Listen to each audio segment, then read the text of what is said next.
Welcome to the channel. Tonight, we dive into 5 creepy true jogging horror stories that'll make you think twice before your next run. Lace up, stay alert, and keep your eyes on the trail. Something might be following.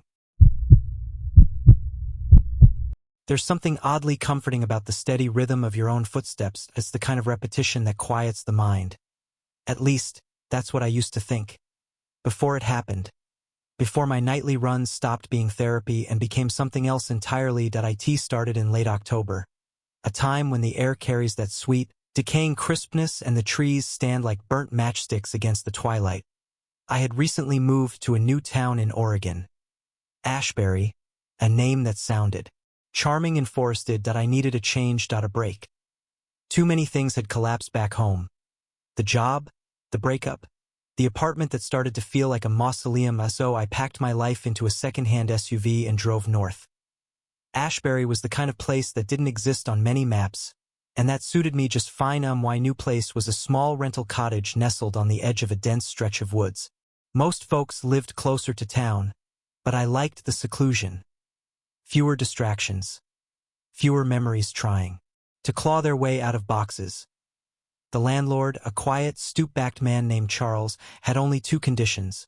Don't disturb the neighbors, though I never saw any, and never go running past the West Trail after dark. At the time, I thought it was a silly rule, one of those things rural people say to preserve small-town mystery. Maybe there were cougars in the woods or bears, though if that were true, he should have just said so. Instead, he'd glanced out toward the trees like they were watching and muttered, "Just don't. They don't like it when people forget where they are." I remember laughing awkwardly. "They?" Charles didn't clarify. He simply handed over the keys and walked away. The cottage was charming in the daylight. Wooden beams, an old stone fireplace, windows that framed the forest like portraits.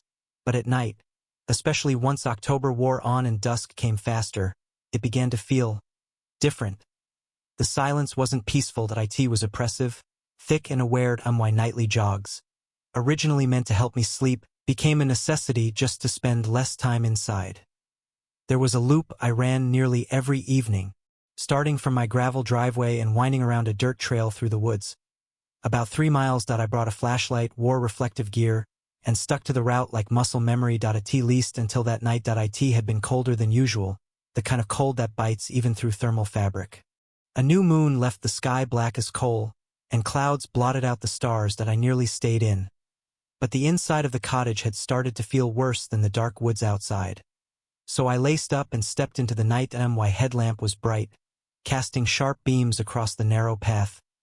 Leaves rustled, the trees whispering secrets to one another in a language just out of reach. I kept a steady pace, letting the rhythm of my breath override the sound of the wind. 1 mile, 2 miles. I was just approaching the fork in the trail when I saw something strange. The West Trail, the one Charles warned me about, was roped off with a thin string of faded red flags. I'd passed this junction many times and never noticed it before. The flags looked old, brittle from sun and rain. They barely fluttered. There was no sign or warning, no indication that it was off-limits beyond the landlord's cryptic words. I paused. My breath hung in the air like a ghost. Curiosity is a strange thing. I knew I shouldn't veer off the path. I knew Charles would be upset, maybe even kick me out. But the West Trail was calling in that primal way that haunted caves or locked basements call to fools in horror stories. Something inside me, boredom maybe, or a reckless need to assert control, said, "Just 5 minutes, what could it hurt?" So I ducked beneath the flags and jogged onward. The difference was immediate. The air grew still, muffled like I'd stepped into a vacuum. Even the trees looked wrong, taller, thinner, with bark so dark it drank the light. My headlamp flickered. Once, twice, then held steady. I told myself it was just battery interference. My phone had no signal, of course, but I'd expected that. I kept running. The trail narrowed, the branches overhead forming a canopy so thick that even during the day it might have felt like dusk. But I wasn't scared yet, just unsettled. Until I heard the footsteps at first. I thought it was an echo. My own movements bouncing back at me in the silence. But no, the pattern was wrong. They were heavier, slower, deliberate. I stopped, heart thudding in my ears, and the footsteps stopped too. I spun around, headlamp cutting through the dark. Nothing. Just empty woods and a trail that now seemed unfamiliar. I called out, "Hello!" No answer. Just silence. And then a whisper. Not words. Just breath. Long, slow, and rasping. It came from the left side of the trail, just beyond a crooked tree that looked like it had been struck by lightning long ago. I backed away, instinct overtaking curiosity. "Screw this," I muttered, turning to run. But the trail had changed. It shouldn't have been possible. The west path was a loop that I'd only gone maybe a quarter-mile in, but the way back wasn't there. Instead, the trail forked again, this time into two narrow branches veering left and right, each lined with those same red flags I'd ducked under. Only now they were newer, brighter, almost glowing in the dark. Panic bloomed in my chest. I picked the left fork and ran hard. The trees pressed in tighter. There. Branches clawing at my jacket. My breath came ragged. Every step I took was mirrored by those heavy, deliberate footsteps just a few beats behind me. I didn't dare look back. Something told me I shouldn't. The trail twisted, doubled back, split again. I kept choosing, blindly, madly, hoping I'd somehow find the exit. My headlamp flickered again, this time going out completely, and in the darkness, I heard it again, that whisper. Only now it was closer. Right behind me. I stumbled and fell hard, knees slamming into rock and dirt. My palms scraped open, blood hot against the cold. I scrambled up, wheezing, and finally dared a glance behind me. Nothing. But then, from the trees to my right, a figure stepped out. Not walked. Stepped out as though it had always been part of the forest and simply decided to unblend itself. It was tall, impossibly so, with limbs that bent wrong and a face I still can't describe. Not because I'm trying to forget, but because it didn't make sense. My brain couldn't hold it. Shifted, blurred, rippled like heat over asphalt. I remember teeth. Not a mouth. Just teeth. Too many, too wide, grinning like they'd waited a long time. I screamed. I turned and ran. Every part of me on fire, every instinct screaming predator. But the footsteps behind me didn't hurry. They didn't need to. Because the trail wasn't letting me go. No matter how far I ran, I ended up back at the same place, past the crooked tree, past the glowing flags, past a fallen log that had been split in half like a snapped bone. My knees gave out. I knelt there, sobbing, begging out loud. "Please, please let me out." That's when the lights appeared. Tiny ones, like fireflies. Dozens, then hundreds, hovering in the trees. They pulsed softly, and the air grew warmer. The footsteps stopped. I don't know how long I stayed there, huddled on the trail, but eventually, I realized the path had straightened. The red flags were gone. The forest felt like itself again. Still strange, but familiar. I ran, slower this time, and within minutes I stumbled out of the west trail and into my driveway. The cottage lights were off, the night calm. Normal. I didn't sleep that night. Or the next. I tried to forget. Told myself I'd hallucinated, that maybe I'd had a panic attack, a break from reality brought on by stress and isolation. But the next morning, I found something on my porch. A single red flag, freshly tied to the doorknob. I tried to convince myself that it was a prank. Some local teenager with too much time and a dark sense of humor. Maybe someone had seen me running out there and thought it would be funny to mess with the new guy. That had to be it. It had to be. Because the alternative, the thing I actually saw out there, well, I wasn't ready to think about that. Not yet. The red flag stayed on the doorknob for 3 days. I didn't touch it. Every time I walked past, a part of me swore it twitched just a little, like it knew I was looking. On the third night, after staring at it through the window for hours, I grabbed a fireproof glove from under the sink, yanked it off the knob, and threw it into the fireplace. I didn't even wait for the flames to catch. I doused it with lighter fluid and watched the red nylon blacken and curl until it vanished in smoke. But that night, the footsteps returned. Not outside. Inside, I was in bed, shivering beneath a thick comforter, trying to read something light, an old Terry Pratchett novel, one of the only books I'd brought with me. Around midnight, I heard the first footfall. It came from the kitchen. I froze. It wasn't a house sound. Not the creak of settling beams or the groan of the old pipes. It was a step, a heavy one, followed by another. Then a pause, then more, slow and deliberate that I stared at the bedroom door. Suddenly very aware that it didn't have a lock that I reached over and killed the lamp. Darkness. The footsteps paused in the hallway. A shiver ran down my back. I sat up, barely breathing, and reached under the mattress where I kept the small hatchet I used for firewood. My hand trembled around the handle. The footsteps resumed. Point one step, then another, closer. Closer. I tried to calm my breathing. Tried to convince myself it was a dream. Or a possum. Or maybe even Charles, the landlord, come to yell at me for breaking his rules. But that didn't make sense. The door had been locked. No windows were open, and then the footsteps stopped. Right outside. My door. I gripped the hatchet tighter. Nothing. No knocked. No sound. Just a presence that I could feel it, looming just beyond the thin sliver of wood that separated me from whatever stood there. And then, ever so slowly, the door pushed open. It didn't swing. It didn't creak. It pushed. In that quiet, steady way that felt more intimate than violent. Like someone testing the boundary between worlds. But there was nothing there. Just an empty hallway, dimly lit by the glow of the dying fire in the living room. I should have stayed in bed. But I got up, barefoot, holding the hatchet like a lifeline. I stepped out into the hall. It was cold. Not winter cold, wrong cold. The kind of cold you feel in hospitals and morgues. A sterile, sucking absence of warmth. I walked slowly toward the living room. The fire was out. The hearth was dark, the embers gone. That made no sense. I had fed it half a log just 20 minutes earlier. I bent down to touch the ashes. Cold. No heat. No smoke. Just dead black dust. Then I heard the whisper from behind me. It was the same breathy non-voice I'd heard in the woods. Like lungs exhaling without a mouth. Like language struggling to remember itself. I spun, hatchet raised, nothing. But when I turned back to the hearth, something had changed. There was a word carved into the soot-stained bricks above the fireplace. It hadn't been there before. I was certain. Run. Not scrawled, not written in pen or ash, carved. Deep and jagged. Like fingernails had etched it into stone. Run. I didn't sleep that night either.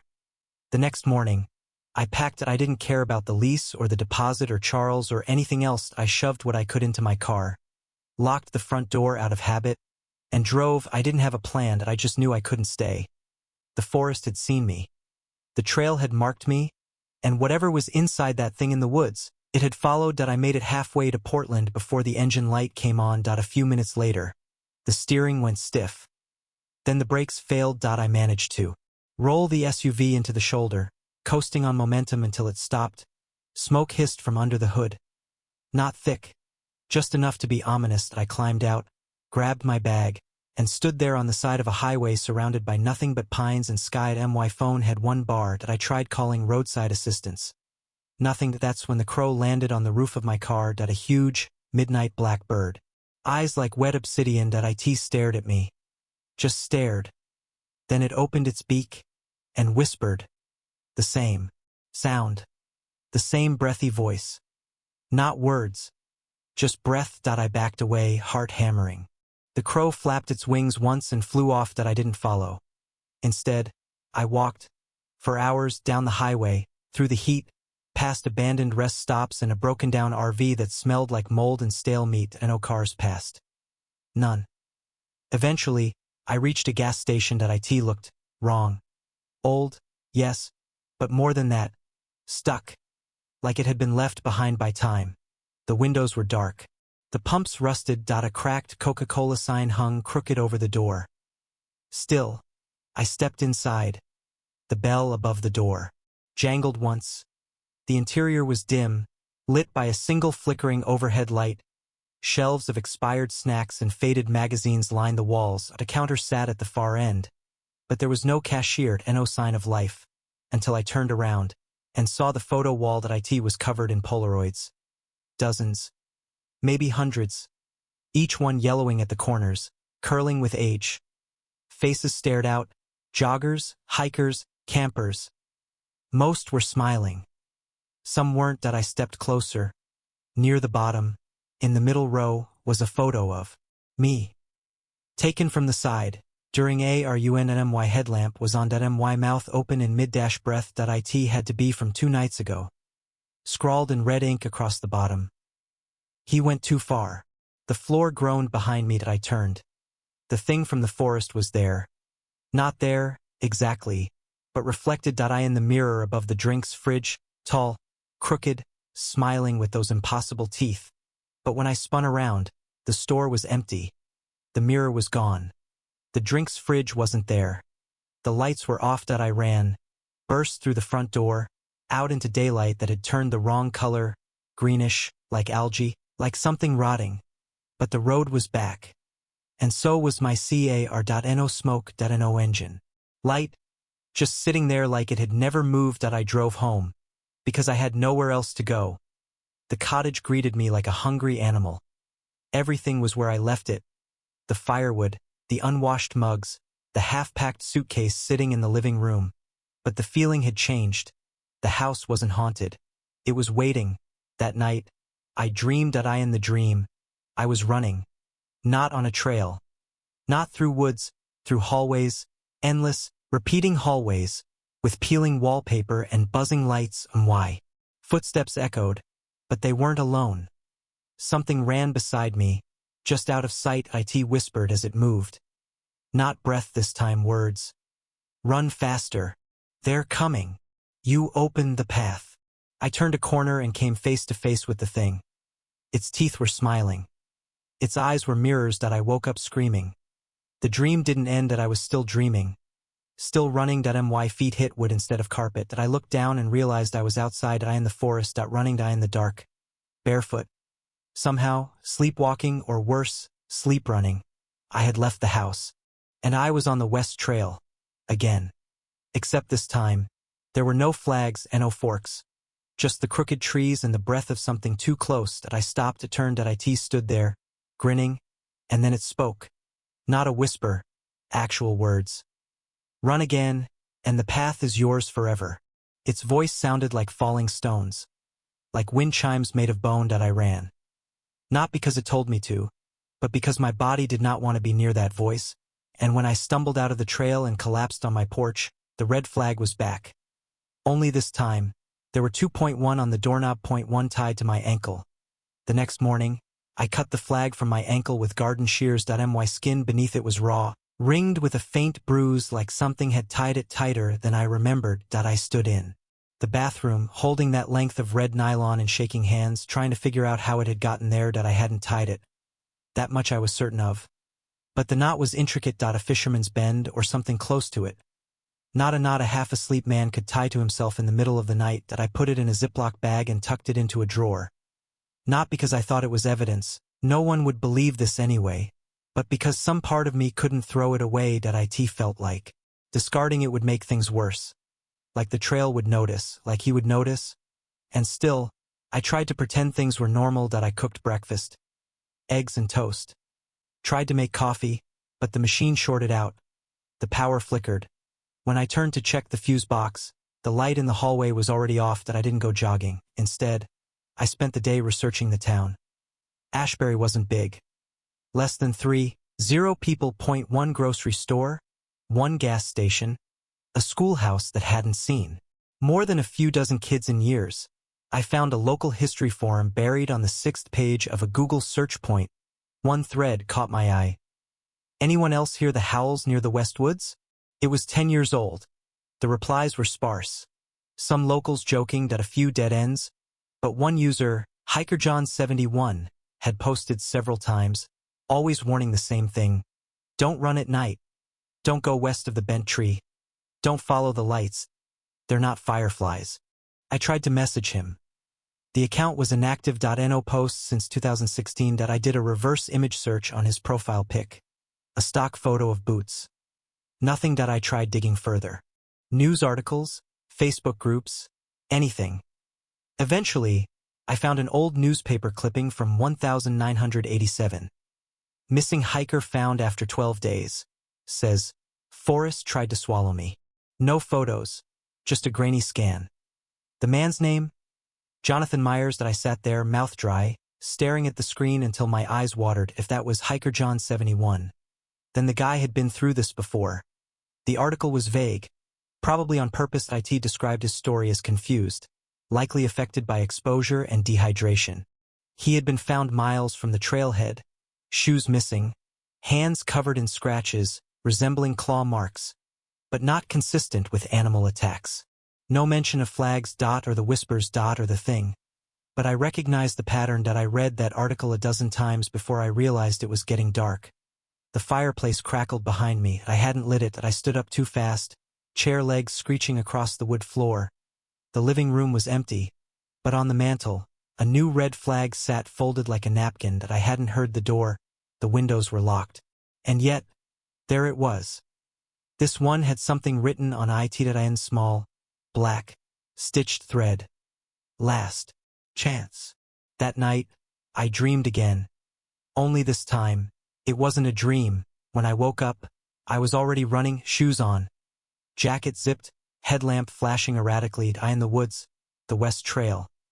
Every part of me screamed. My muscles ached. My lungs were raw. But my body kept moving, like something else was wearing me, and the trees weren't right.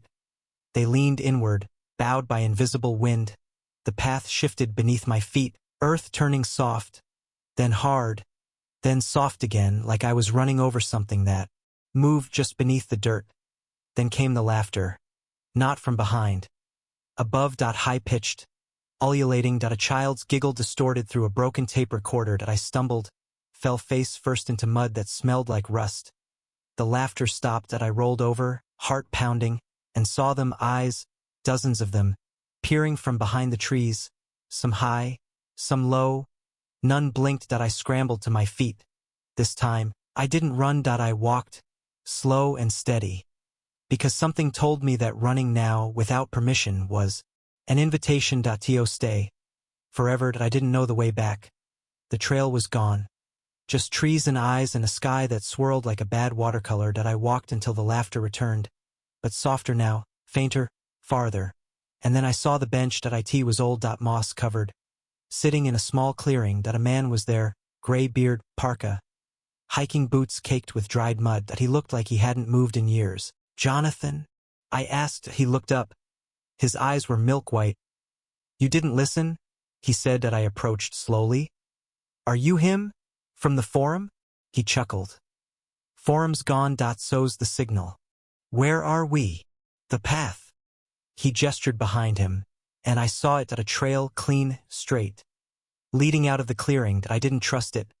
Jonathan stood, slowly, like his bones resisted movement. You took too long, he said. Now you only get one more try. At what? He stared at me for a long moment. Then he said, not running. I blinked, and I was back in bed, drenched in sweat, breathing hard. Outside, the woods were silent. No footsteps, no whispers, no flags.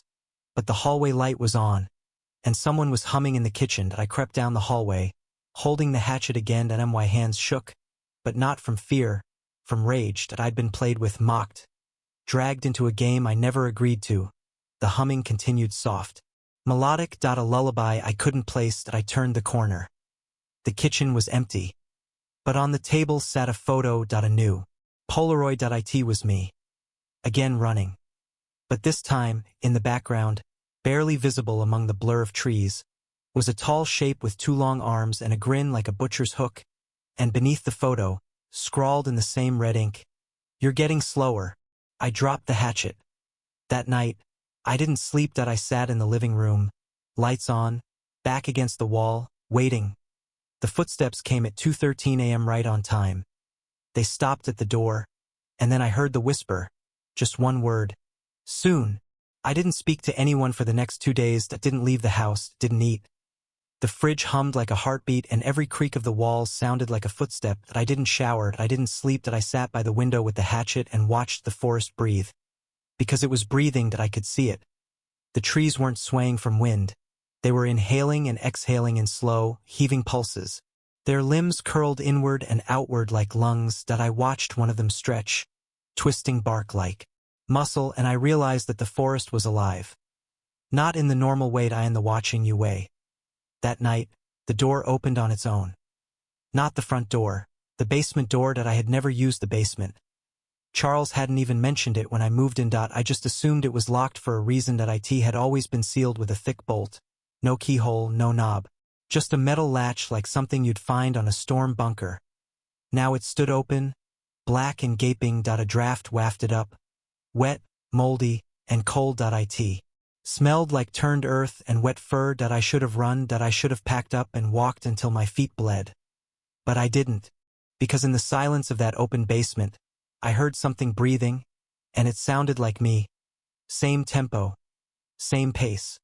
Like something down there was mimicking my lungs, my panic. Like it wanted me to know we were connected, so I descended. Each step felt like a betrayal of survival. The stairs creaked. Dust clung to the walls like old skin. The light bulb at the top flickered once and then died, leaving me with only the headlamp. Halfway down, I noticed the scratches. Not from claws, from fingernails. Dozens, hundreds, of frantic, deep gouges in the walls, like someone had tried to climb back up in a panic. The walls were dotted with dried blood, old and dark, and then the stairs ended. The floor wasn't concrete. It was dirt, packed tight, cold. The ceiling was low, the beams old and rotted, and the basement stretched far deeper than it should have for a cottage this size. I walked forward, breath shallowed. That's when I saw the altar. It was stone. Black as coal, covered in symbols I didn't recognize. Around it were small wooden totems, crude figures with toothpick limbs and empty, round faces. They looked familiar, too familiar, because they were all runners. Each one wore a miniature red flag around its tiny neck. Some had arms bent in mid-sprint. Some had fallen flat, legs twisted. And then I saw mine. Right in the center. The totem looked just like me, same jacket, same shoes, same hair. The likeness was too perfect to be handmade. It held a red flag in one tiny hand. The other hand was missing. A whisper filled the basement. Not from behind. Not from above. From beneath the altar. You run. You feed. You call. You open. I stepped back. The earth shifted under my feet. Something was waking up. I turned and bolted back up the stairs. But the door had closed. I slammed into it with my shoulder, pounded with both fists. Let me out! No answer, just the breathing behind me, closer now, mimicking my terror. The wood around the door began to splinter. Then, light. The door creaked open on its own. I fell through it, gasping, crawling on hands and knees until I reached the kitchen floor. The door shut behind me. The bolt slid itself closed. That night, the walls of the cottage changed. They became mirrors, not real ones, reflections in the wrong places. I'd glance at the window and see myself. Only I wasn't moving, I was still. Watching. I turned away and caught another glimpse in the microwave door. My reflection had no mouth. Every shiny surface showed something different. In the hallway mirror. I wasn't alone. A tall figure stood behind me. Hand on my shoulder. I turned and I smashed every mirror, every reflective surface, covered the windows in cloth, and still I saw it. At 3:00 a.m., I heard the footsteps again. They didn't stop at the door. They walked through it, into the room that I hid in the bathroom, door locked, lights off, and then I heard scratching. Not at the door. Inside the mirror. I approached it slowly. My own reflection blinked at me, and then smiled, and I felt my own face mimicking it, against my will. The smile stretched too wide. My cheeks hurt. My teeth ached. I couldn't stop it. The mirror laughed, then shattered. The sound didn't come from glass. It came from me. The next day, I drove into town. There had to be someone, anyone, who knew what this was. I stopped at the Ashbury Public Library. It was small, old, and mostly empty. The librarian, a woman in her 60s with hair like dried hay, looked up as I entered. "You're the runner?" she said. I froze. "What? You live out near the Bent Pines Trail," she added, voice flat. "Charles rented you the old Mercer place." I nodded, slowly. She gestured to a cabinet behind her. "You'll want the local history files, drawer W, for Witchwood." I didn't say anything about. She cut me off. "You don't need to go before it gets dark." Drawer W was at the bottom. Heavy. I sat cross-legged on the floor and flipped through manila folders until I found it. The Witchwood Path. Collected accounts. Typed. bound in string. At least 50 pages thick. The first page stopped my breath. They call it the path that runs itself. The file was filled with first-hand accounts, scribbled diary entries, police interviews, and a few handwritten maps. Each described the same pattern. A runner, usually a newcomer, disappears after jogging west of the Bent Pines Trail. Days later, their shoes are found. Or a photograph. Or a red flag tied to a tree. Some were found alive. Most weren't. .1 entry read: she came home covered in mud. Didn't speak for days. Just ran circles in the yard until she collapsed. Kept whispering, "It's not a forest. It's a mouth." Another, he said the trail wasn't a place. It was a thing. That every time someone runs too far, it wakes up. Gets a little hungrier. And this, if you ever find your own reflection smiling before you do, it's too late. I flipped to the last page. A photograph was stapled there. The altar. The totems. My totem. And a handwritten note. If you run 3 times, it knows your name. But if you run 5, it owns your name. Don't let it call you back. My hands shook, because I'd run it twice. And it wasn't over. When I got home, the cottage was empty. Not quiet, empty, furniture gone. Walls bare, fireplace cold. The windows showed not the forest, but more windows. Infinite, recursive, overlapping. Like I was standing inside a reflection. My phone vibrated. .1 new text. Unknown number. Just a photo. It was me. Again. This time in the woods. Kneeling at the altar, smiling. Beneath it. 3rd times tonight. Ready? I deleted the photo. Or, I tried. The moment I tapped the trash icon, the phone buzzed again. Another message. Same photo. Same caption. 3rd times tonight. Ready? Only now there was something new. In the bottom corner of the image, barely visible in the shadows behind the altar, stood a silhouette. Not the tall, crooked one that had haunted my trail runs, but a smaller shape. Stooped, narrow-shouldered, arms crossed behind his back. Charles, my landlord. I stared at the image, skin prickling. I hadn't seen him in weeks, since the day I moved in. In fact, he'd just disappeared, and I hadn't thought to question it. But now, I couldn't stop thinking about the way he'd said, "Don't run west after dark." Not don't go. Don't run. If running triggered something. As if that was the key. And I had run it twice. The text came again. This time in plain words. "Tonight's your 3rd. After that, it'll be your trail." My fingers trembled around the phone. I called the number. It rang once. Then silence. Then breathing. Familiar breathing, like mine. Like me. I hung up and hurled the phone across the room. It shattered against the fireplace stones. Pieces scattered. The screen stayed dark. That night, I didn't run. I bolted the doors, blocked the windows with furniture, hid the hatchet beneath the couch cushions, and kept a knife in my waistband. The power flickered, dimmed, then died completely. I lit every candle I had and sat cross-legged in the center of the living room, waiting. The wind picked up around midnight. No whistling. Just a pulsing, rhythmic gust, like a chant.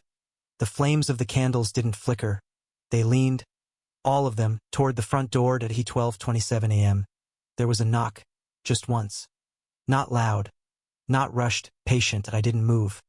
Another knock, then a third, and then the door creaked open on its own. The night beyond was black as pitch, deeper than a sky without stars, and no moon and no wind. Just the faint outline of the trail leading west. My 3rd run. Don't let it call you back. But it had. It already had. Because my feet were moving. Because the knife fell from my waistband. Forgotten. Because every part of me wanted to or needed to. And so I did. Not out of fear. Not out of compulsion. Out of inevitability. Because the trail was in me now. Because he was in me. I crossed the porch barefoot, candlelight flickering behind me, and stepped onto the path. The woods didn't whisper this time. They sang. A low, groaning hum, like a choir underwater. It came from every direction. From the trees, the ground, even the wind. The shadows bent to make room for me. The red flags were gone. I didn't need them anymore. The forest had learned my shape. I ran faster than I ever had. My legs burned, but the pain felt good. felt like progress. The path straightened, stretched, spiraled as I passed the crooked tree. The broken log. The place where I'd first seen the figure step out from the dark. Only now it walked beside me, stride for stride, smiling. "Welcome back." It said that I didn't answer, because I was smiling too. That we ran deeper, past fallen rocks, past the forked trail, past where the altar had once been. Now the forest opened wide, revealing a clearing that pulsed like a heartbeat. Dozens of runners were there. Some new, some old, some human, some not. Each one moving in place, in circles, in spirals, mouth slack, eyes closed. Their feet bled. Their legs trembled. But they ran. They couldn't stop. Third time, the figure said, "You've opened the loop." I slowed. The clearing waited. The altar had changed. That it wasn't stone anymore. It was me, at a twisted, wooden effigy. My own face stretched across its surface like dried bark. That a grin too wide. One hand raised. The other gone. Like the totem. Like my fate. "Run one more time," the figure whispered, "and the trail becomes yours." I stepped back. The runners all turned toward me, eyes wide, mouths silent, and then they spoke in perfect unison. "We don't want it anymore." Their voices cracked the sky. The trail shook, branches snapped, trees bent. The clearing lit up in unnatural light. The altar screamed. That I turned and ran. Not on the trail, through the trees, scraping skin, leaping roots, branches tearing at my face. I didn't stop. That I didn't look back. The trail called to me with every step. "Come back. That it's yours now. Come back. Feed us. Come back." That they're getting slower. That I burst into the backyard of the cottage. Covered in blood and sap and tears, my body broke into sobs. The porch. Light flickered on. Charles stood there. "I told you not to run," he said. That I collapsed. The next morning, I woke in a hospital. That a nurse stood at the foot of my bed. Her name tag said J. Myers. She smiled softly. "You came back." "Where?" I croaked. "You've been missing 3 days." My throat was dry. "Where's Charles?" She tilted her head. "Charles? My landlord. The old man. Out near Bent Pines." She shook her head. "That property's been abandoned for years.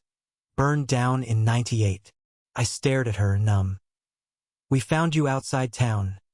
Naked, covered in MUDNOID. Just this."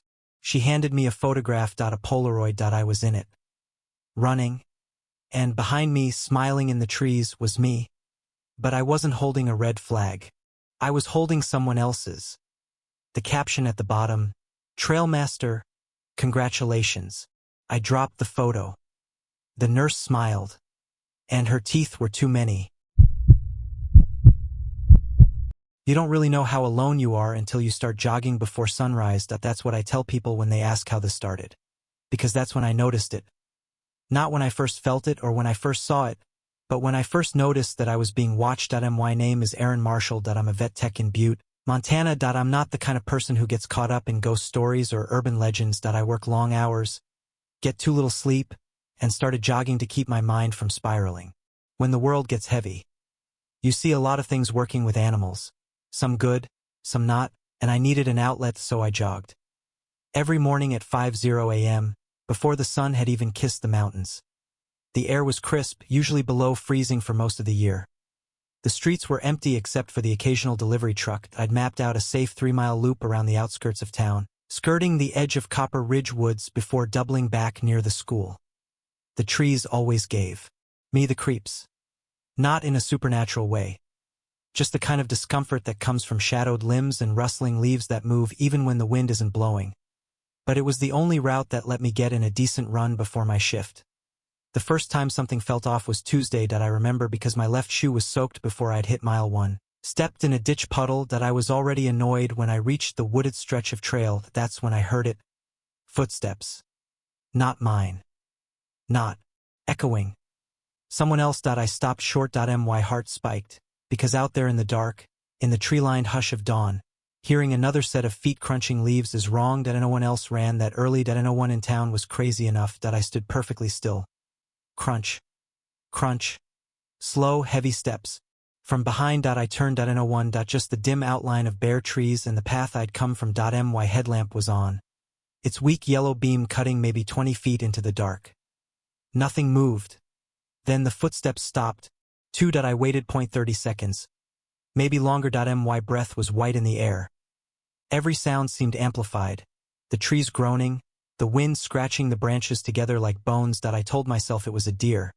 That maybe the woods had just caught my footfalls and thrown them back at me. It wasn't unheard of, right? Sound bouncing around like that, so I jogged on. But for the next half-mile, I kept catching movement in my peripheral vision. Just behind the trees, just out of reach. The kind of movement that doesn't demand your attention, but steals it. By the time I made it home, my pulse had returned to normal. I chalked it up to paranoia. A little seasonal anxiety. Maybe too much caffeine. It was early, after all. Everyone sees shadows in the dark. But the next morning it happened again. Only this time, the footsteps followed me longer. I was approaching the curve that cuts closest to Copper Ridge when the sound started. Behind me again. Always behind. I quickened my pace. The footsteps did, too. Still no one visible. Still no breath or shuffle or cough. Just the crunch, crunch, crunch of steady pursuit. I stopped abruptly. So did they. This time, I called out, "Hello!" No answer. Is someone there? Nothing. I shined my headlamp through the trees. Nothing but trunks and moss and shadows. A rabbit darted through a bush and nearly gave me a heart attack. I finished the run at a dead sprint. Later that day at work, I brought it up to my coworker, Jamie. She's a wildlife rescue volunteer, big into all things spooky. When I told her what happened, she gave me this look like she'd heard it before. "You were on the Copper Ridge Trail?" I nodded. She frowned. "You ever hear the story about the mimic?" I blinked. "Like, the D&D monster?" "No," she said, serious now. "Not that kind. I mean a walker. Something that copies you, follows you, gets closer each time you acknowledge it." I laughed it off. "Like a cryptid?" Jamie shrugged. "Sort of. People say if you let it catch up, it wears your skin." I stared at her. She chuckled uneasily. "Just a local ghost story. But for real, be careful on that trail." I didn't believe her. Not yet. But the next morning, the footsteps came closer. It was colder than usual. My breath fogged the inside of my headlamp band. Frost coated the sidewalk like lace. As I reached the wooded part of the route, I put my earbuds in. Maybe I could drown it out if I didn't acknowledge it. Maybe it wouldn't come. But as I ran, I felt it. Not just the sound this time. The presence. A weight at my back. A pressure on my spine. Like something just over my shoulder. I pulled out my left earbud. Crunch. Crunch. Closer. Heavier. I risked a glance behind me. Still nothing. I turned back. And saw it. A figure. Ahead of me. The bend in the trail. Tall. Still. Featureless. Its outline barely distinguishable from the trees. I skidded to a halt. The thing didn't move. Then it raised a hand. No fingers. Just a black silhouette. And waved. I ran. Harder than I'd ever run before. The path blurred. The trees leaned closer. My lungs burned. When I reached the school parking lot, I didn't stop. I sprinted all the way home and locked the door behind me. That day, I stayed home from work. Jamie texted me, "Everything okay?" I didn't answer, because when I peeled off my soaked running jacket, something fell out of the hood. A note, folded. Damp. And shaky. Red ink. "You looked at it." That night, I heard it again. Not outside. Inside. Footsteps on the second floor of my townhouse. I live alone. The stairs creaked at 2:44 a.m. I held my breath, clutching my phone in bed, too afraid to move. The footsteps paused outside my room. Then I heard my own voice. "Aaron?" Soft, drawn out. Like someone learning how to pronounce it. "Aaron?" I squeezed my eyes shut. The door didn't open, but in the morning, a second pair of running shoes sat next to mine by the front door. Identical in every way. Same size. Same brand. Same wear on the soles. Only the laces were red. I didn't touch the shoes. I left them by the door. Laces aglow in the pale morning light, untouched and wrong. Something about them pulsed. Not literally, not with light or movement, but with intent, like they were waiting, watching. Or worse, inviting. I sat in the kitchen nursing a cup of tea, my eyes flicking to the doorway every few seconds. The shoes hadn't moved, but I knew. Somehow they weren't mine. They looked like mine, but they weren't. There was an uncanny precision in the replication. Every scuff, every faint curve of compression in the arch, but I always tied my left shoe slightly tighter. These didn't. They were perfect. Too perfect. The mimic wasn't just watching anymore. It was learning. I skipped my run that morning. Spent the day holed up on the couch, wrapped in a blanket, Netflix humming quietly on the TV. But I wasn't really watching. I was thinking. Remembering. I thought about the first time I heard the footsteps, the pace, the heaviness, the precision. It wasn't just someone following. It was someone mirroring, deliberately, rehearsing. I looked up mimic folklore. Not the game monster. Not the doppelganger stuff either. I went deeper, local stuff. Whispered stories, rural message boards, posts that had 5 comments and were buried on page 12 of Google. What I found chilled me. In northern traditions, mimics are described as formless spirits that seek identity through observation.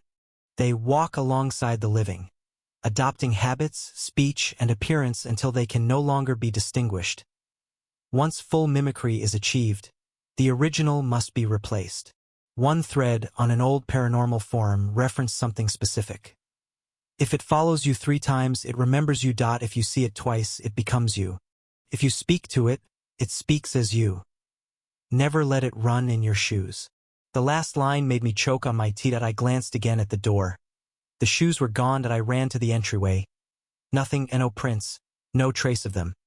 The door was locked. My shoes, my real ones, sat right where I'd left them. But something was off. The left one was tied tighter now. I didn't sleep that night. I returned to work the next day, hollow-eyed and short-tempered. Jamie noticed immediately. She pulled me aside during lunch break, her face a mask of concern. "You're not okay," she said. "I didn't sleep," I replied. "Been hearing things." "Still the footsteps?" I hesitated. "More than that." She didn't laugh, didn't scoff. She just reached into her tote and handed me a bundle wrapped in faded flannel. "I was going to give this to you for Christmas," she said. "But you need it now." Inside the cloth was a necklace, a small pendant made of obsidian, carved into a crude eye. "My grandmother swore by it," she explained. "Old crow beliefs," she called it, a mirror ward, supposed to confuse spirits that try to mirror you. I didn't know what to say, so I thanked her and put it on. It was cold against my skin. That night, I dreamed I was running, barefoot, across snow and stone and broken glass. I bled, but it didn't hurt. The sky was black, full of stars, but not constellations I knew. The stars watched me behind me. Something ran, perfectly matching my stride. I turned, mid-dream, and saw myself, not just a figure that looked like me. Every freckle, every scar, every fear. Her eyes were too wide, her smile too sharp. She was wearing the obsidian pendant. "Give it back," she said. I woke up screaming. The necklace lay beside my bed. Its chain snapped clean in 2. I tried to forget. Went about my week. Did my runs at noon, with other people around. Told myself that if I could just act normal long enough, whatever this thing was might lose interest. But the mimic wasn't losing interest. It was practicing. Each morning I'd find new signs. A cracked mirror in the bathroom. Notes in my handwriting I didn't remember writing. Once, the coffee was already made when I came downstairs, just the way I liked it. Same mug. Same sugar ratio. I live alone. Then, Wednesday morning, it crossed the line. I was brushing my teeth when I saw movement in the hallway behind me. I turned. Nothing. But when I looked back in the mirror, the hallway still had movement. My reflection kept brushing, kept spitting, kept smiling. I dropped the toothbrush and turned again. Empty.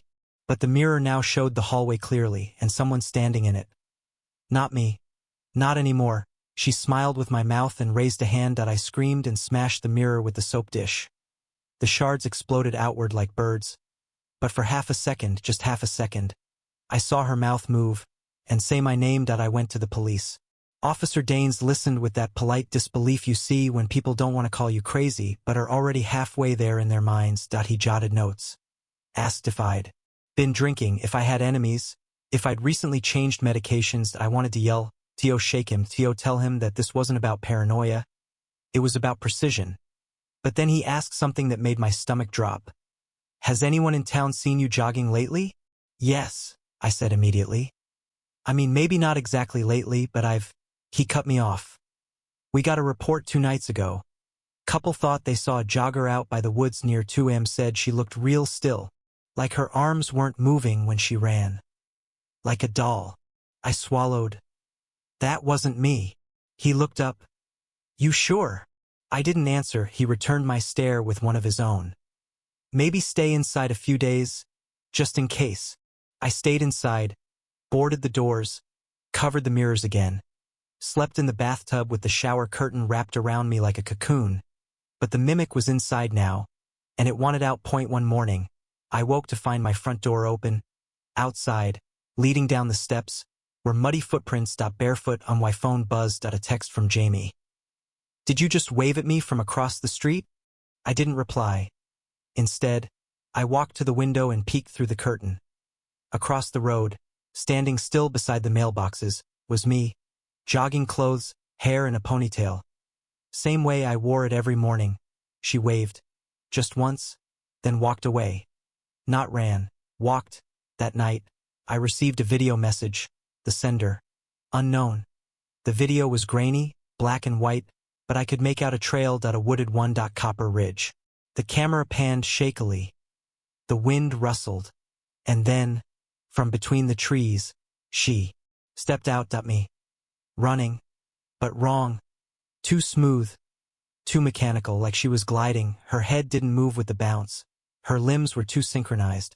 She stopped, looked into the camera, and whispered, "Let me in." Then the screen glitched, and she was behind the camera. The footage cut off with a scream. My scream.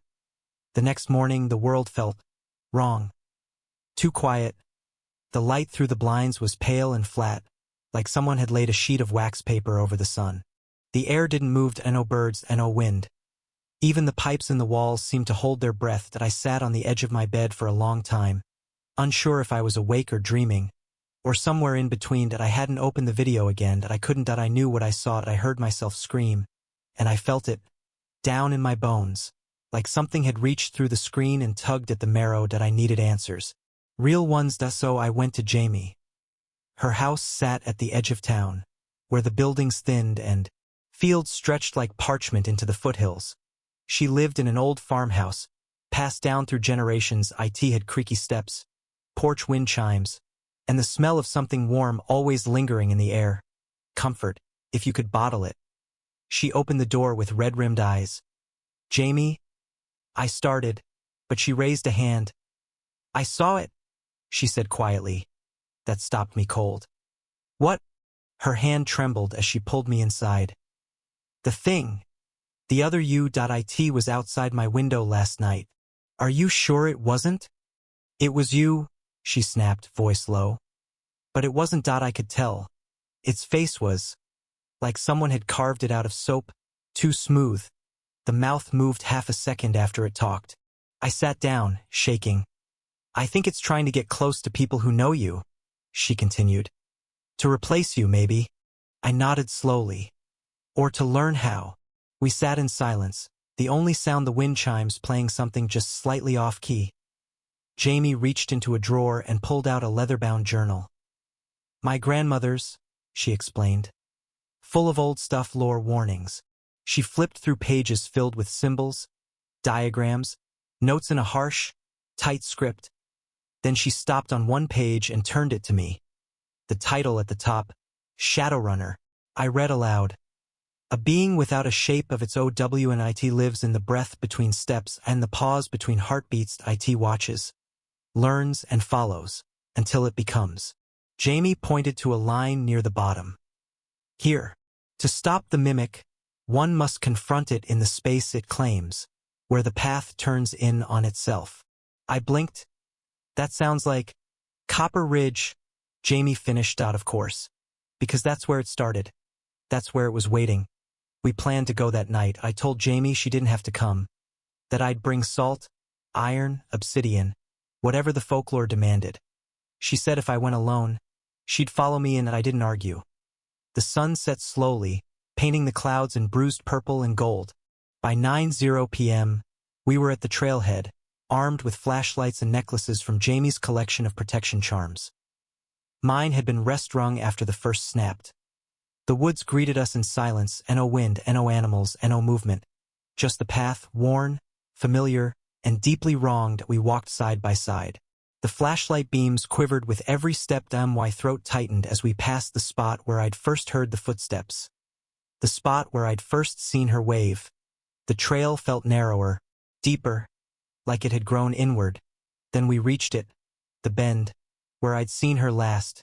The woods to the left shimmered, faintly, like heat off asphalt, just a ripple in the dark. I see it, Jamie whispered. We turned off our lights, stepped off the path, and passed through. The moment I crossed the shimmer, the world changed. Not violently, not suddenly, subtly. The air grew thick, the silence became a hum. The trees weren't trees anymore. They were tall, twisting things with no leaves. Their bark was charcoal. Their limbs wrong. Some reached upward, others downward, like they were listening with roots instead of ears, and ahead of us, the trail curved into a perfect spiral. Jamie grabbed my hand. The ground was solid, but soft, like packed flesh. Not dirt. Our steps made no sound. The spiral coiled tighter as we walked, and then, there she was, standing at the center, wearing my face, wearing my skin. But it was loose, like a mask too big. Her jaw drooped slightly. Her shoulders moved at the wrong times. She turned, slowly, and smiled. "Aaron," she said. Finally, my name in her mouth sounded too right, too close, like she'd been practicing it for years. Jamie stepped back, her hand trembling in mine. The mimic took a step forward. "Why run from me?" she asked. "I only run with you." "You're not me," I said. She tilted her head. "I've been you longer than you think. That I know what scares you. What drives you? That I know the nightmare about the freezing lake. That I know you still miss your dad. That I know about the dog you hit last summer and didn't stop for." I swallowed. "Stop. You looked at me, Aaron. You spoke to me. That's all I needed. That I'm almost perfect now. Just one thing left." She raised a hand, and in it was a pair of running shoes. Mine. The real ones. "I just need the final run." She dropped the shoes at my feet. "Let me run. Once. Just once. And I'll go. You can sleep again." Jamie whispered, "Don't. It's a trick." But I knew I couldn't escape it. She wasn't asking. She was telling. And she was inside me already. The forest spun faster. The spiral pulsed. And then she lunged. Jamie shouted something. But it came out backwards, like a tape unraveling. I fell, the world tilting, and then, black. I woke up mid-run. Legs moving, arms pumping, wind in my face. Only. My limbs weren't mine. That I wasn't in my body. That I was watching from behind my own eyes. The mimic had taken over. That I screamed. But no sound came. My body turned left, then right, navigating the spiral like it had run it 100 times, and maybe it had. I in the dark, shadows peeled away from the trees. Other mimics. Dozens. Each wearing someone's skin. Some too small. Some faceless. Some with my face. They ran. Beside me. With me. Through me. And then, I saw Jamie. Standing in the path ahead. "Aaron!" she yelled. "Take it back!" The obsidian pendant in her hand glowed. The mimic screamed. My body convulsed. And I pushed. Harder than I'd ever pushed. From deep inside, I slammed against the walls of myself. The mimic stumbled, fell. And in the moment of collapse, I returned. I gasped. My hands. My legs. Mine. I looked up. The spiral trail burned away behind me, fading like ash on the wind. The mimics, gone. All except one. Still wearing my face. Still running. Forever. I don't know how long I lay there. The ground beneath me was cold. Not like frost, but like marble. like stone that remembered being buried for centuries. My breath came in short gasps, sharp and loud in the stillness. My body ached. My chest burned. But I was back. That I was me. That I opened my eyes to a sky that wasn't sky at all. The spiral trail was gone, but something lingered. Veils of light and shadow stretched like gossamer between the crooked, dying trees. The forest felt thinner, as if it had receded into the seams of a larger, older place. Jamie knelt beside me. Her face was streaked with ash and tears. "You're back," she whispered. "You made it." I tried to speak, but no sound came out. She offered me water.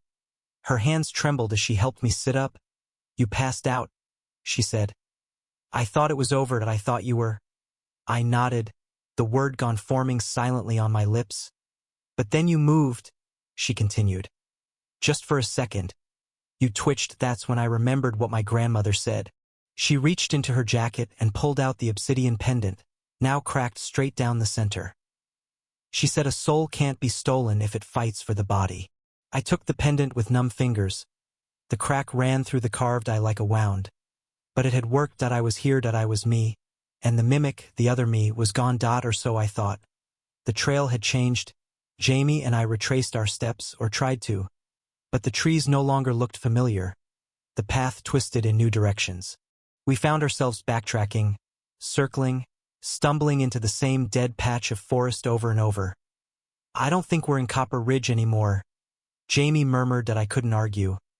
Everything around us shimmered just slightly too much, like we were walking through a reflection. The world behind glass. We pressed on anyway. Eventually, we came to a clearing we didn't recognize. In its center stood a tree, not like the others. This one was tall, straight, and leafless, its bark bleached white like bone. Dozens of pairs of running shoes hung from the branches, their laces tied together like nooses. Some were new, some were ancient, leather, rawhide, even sandals. At the base of the tree, the dirt had been disturbed, freshly dug. That a small wooden sign was stuck in the soil. That a single name burned into the wood. "Aaron Marshall." My heart stopped. Jamie whispered, "No." I stepped forward slowly, barely breathing.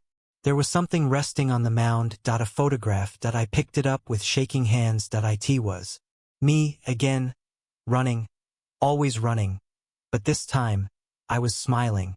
Not a real smile. Not my smile. A wide, split grin. Like the mimic. "I don't understand," I whispered. "It's over. I beat it." Jamie looked down at the sign. "Maybe," she said softly. "But what if it's not about winning?" I turned to her. "What if," she continued, "every time someone survives it, the path just adjusts, grows, changes, learns?" I wanted to deny scream that this was nonsense. But the pendant in my hand had turned warm, and I realized I could still feel it, her, moving, somewhere out there, still wearing my face. We found the exit eventually. After hours of walking, the trees began to thin. The air stopped. Shimmering sound returned. The chirp of a bird, the rustle of leaves in a normal breeze. The sky lightened. We stepped out onto the familiar trail just as the first rays of dawn cut across the trees. Copper Ridge, the real one. I wept. Jamie hugged me. We walked back to town in silence. But things weren't normal. Not completely. The days passed. I stayed inside, mostly. I tried to jog once, just a lap around the block. But my muscles protested in strange ways. My left leg moved out of sync. My arms didn't swing at the right rhythm. It was like my body remembered a different gait. Hers. And there were other things. My reflection blinked slightly too late. Sometimes when I looked into windows, I'd catch a glimpse of my face already turned before I moved. Jamie visited often. She brought tea, stayed for dinner, read aloud from her grandmother's journals. She said I was healing. That things took time.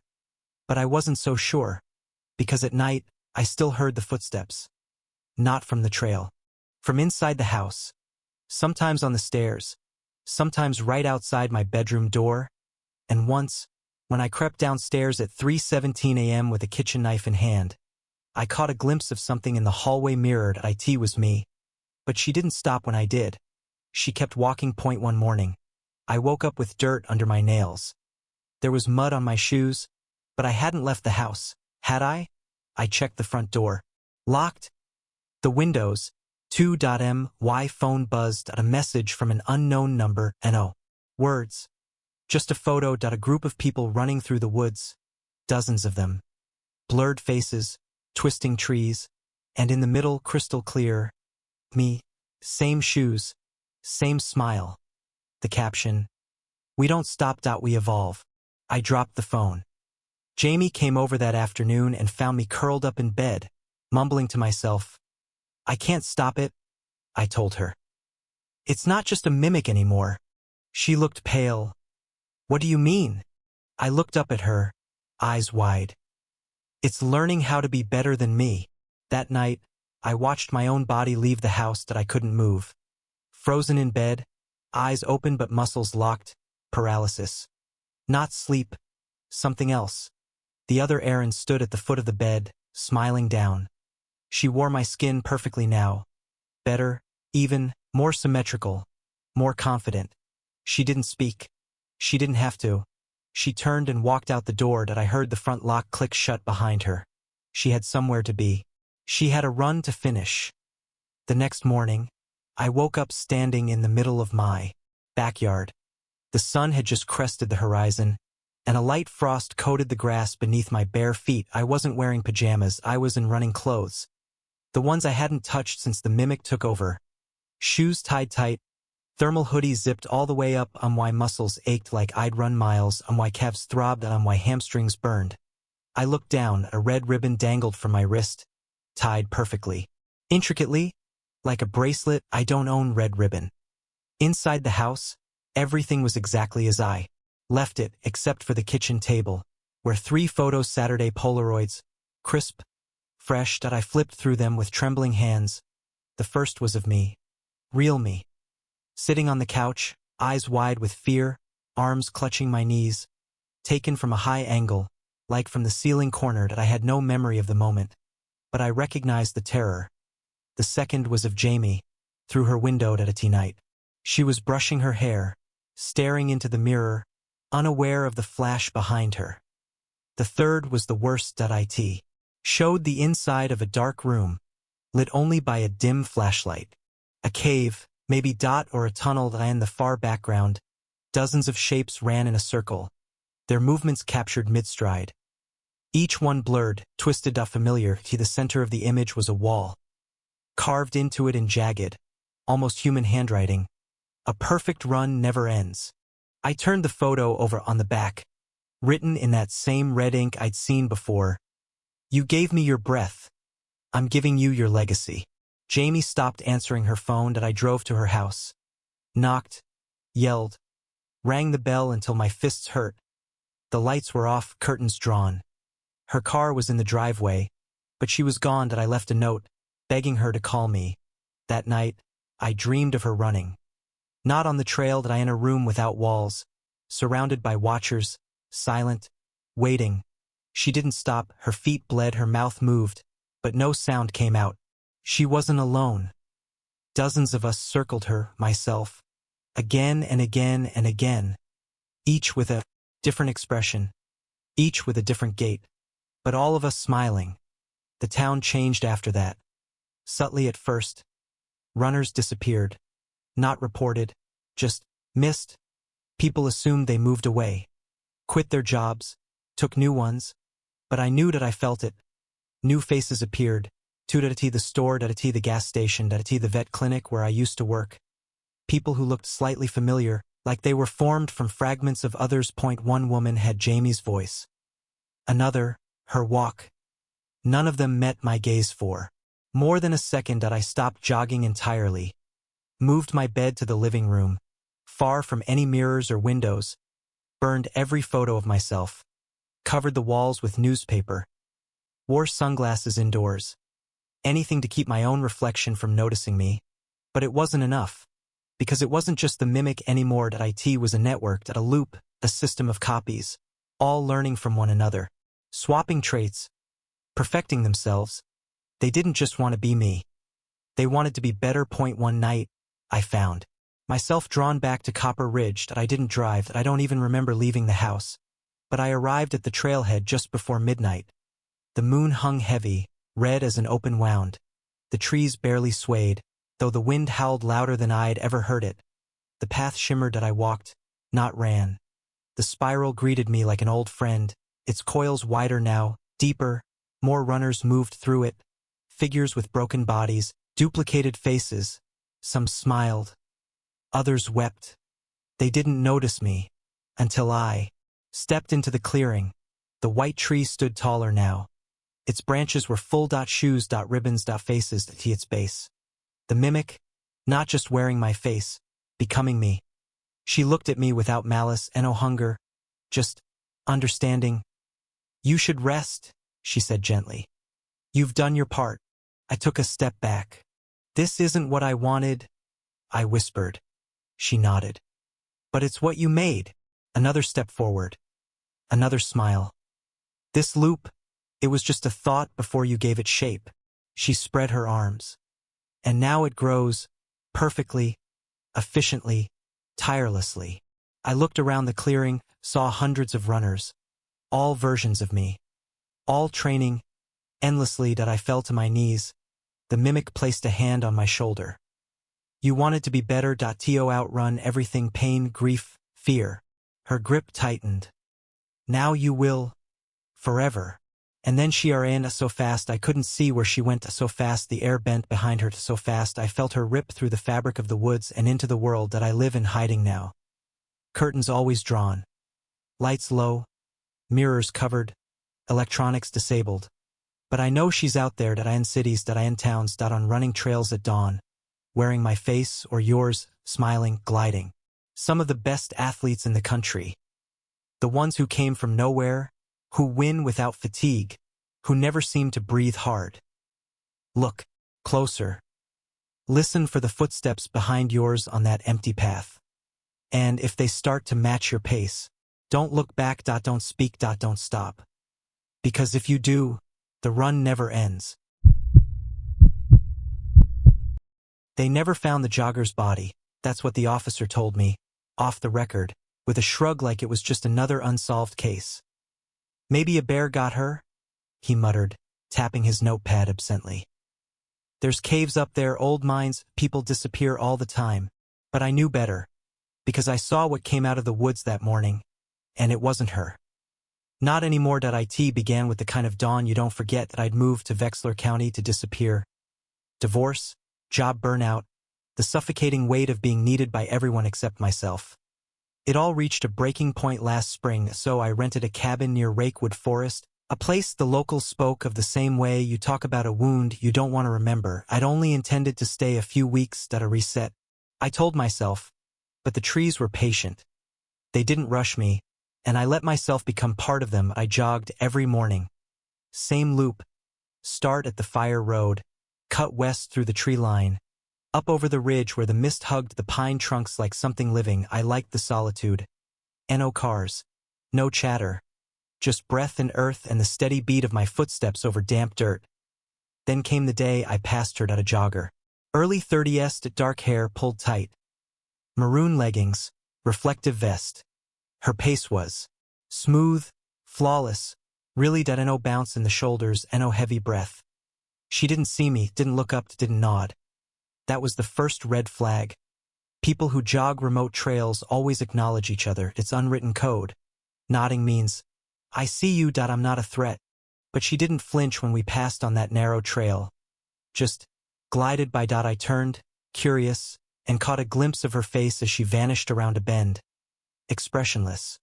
Like a mannequin. I waited until she was gone, then continued. Maybe she was one of those ultramarathon types.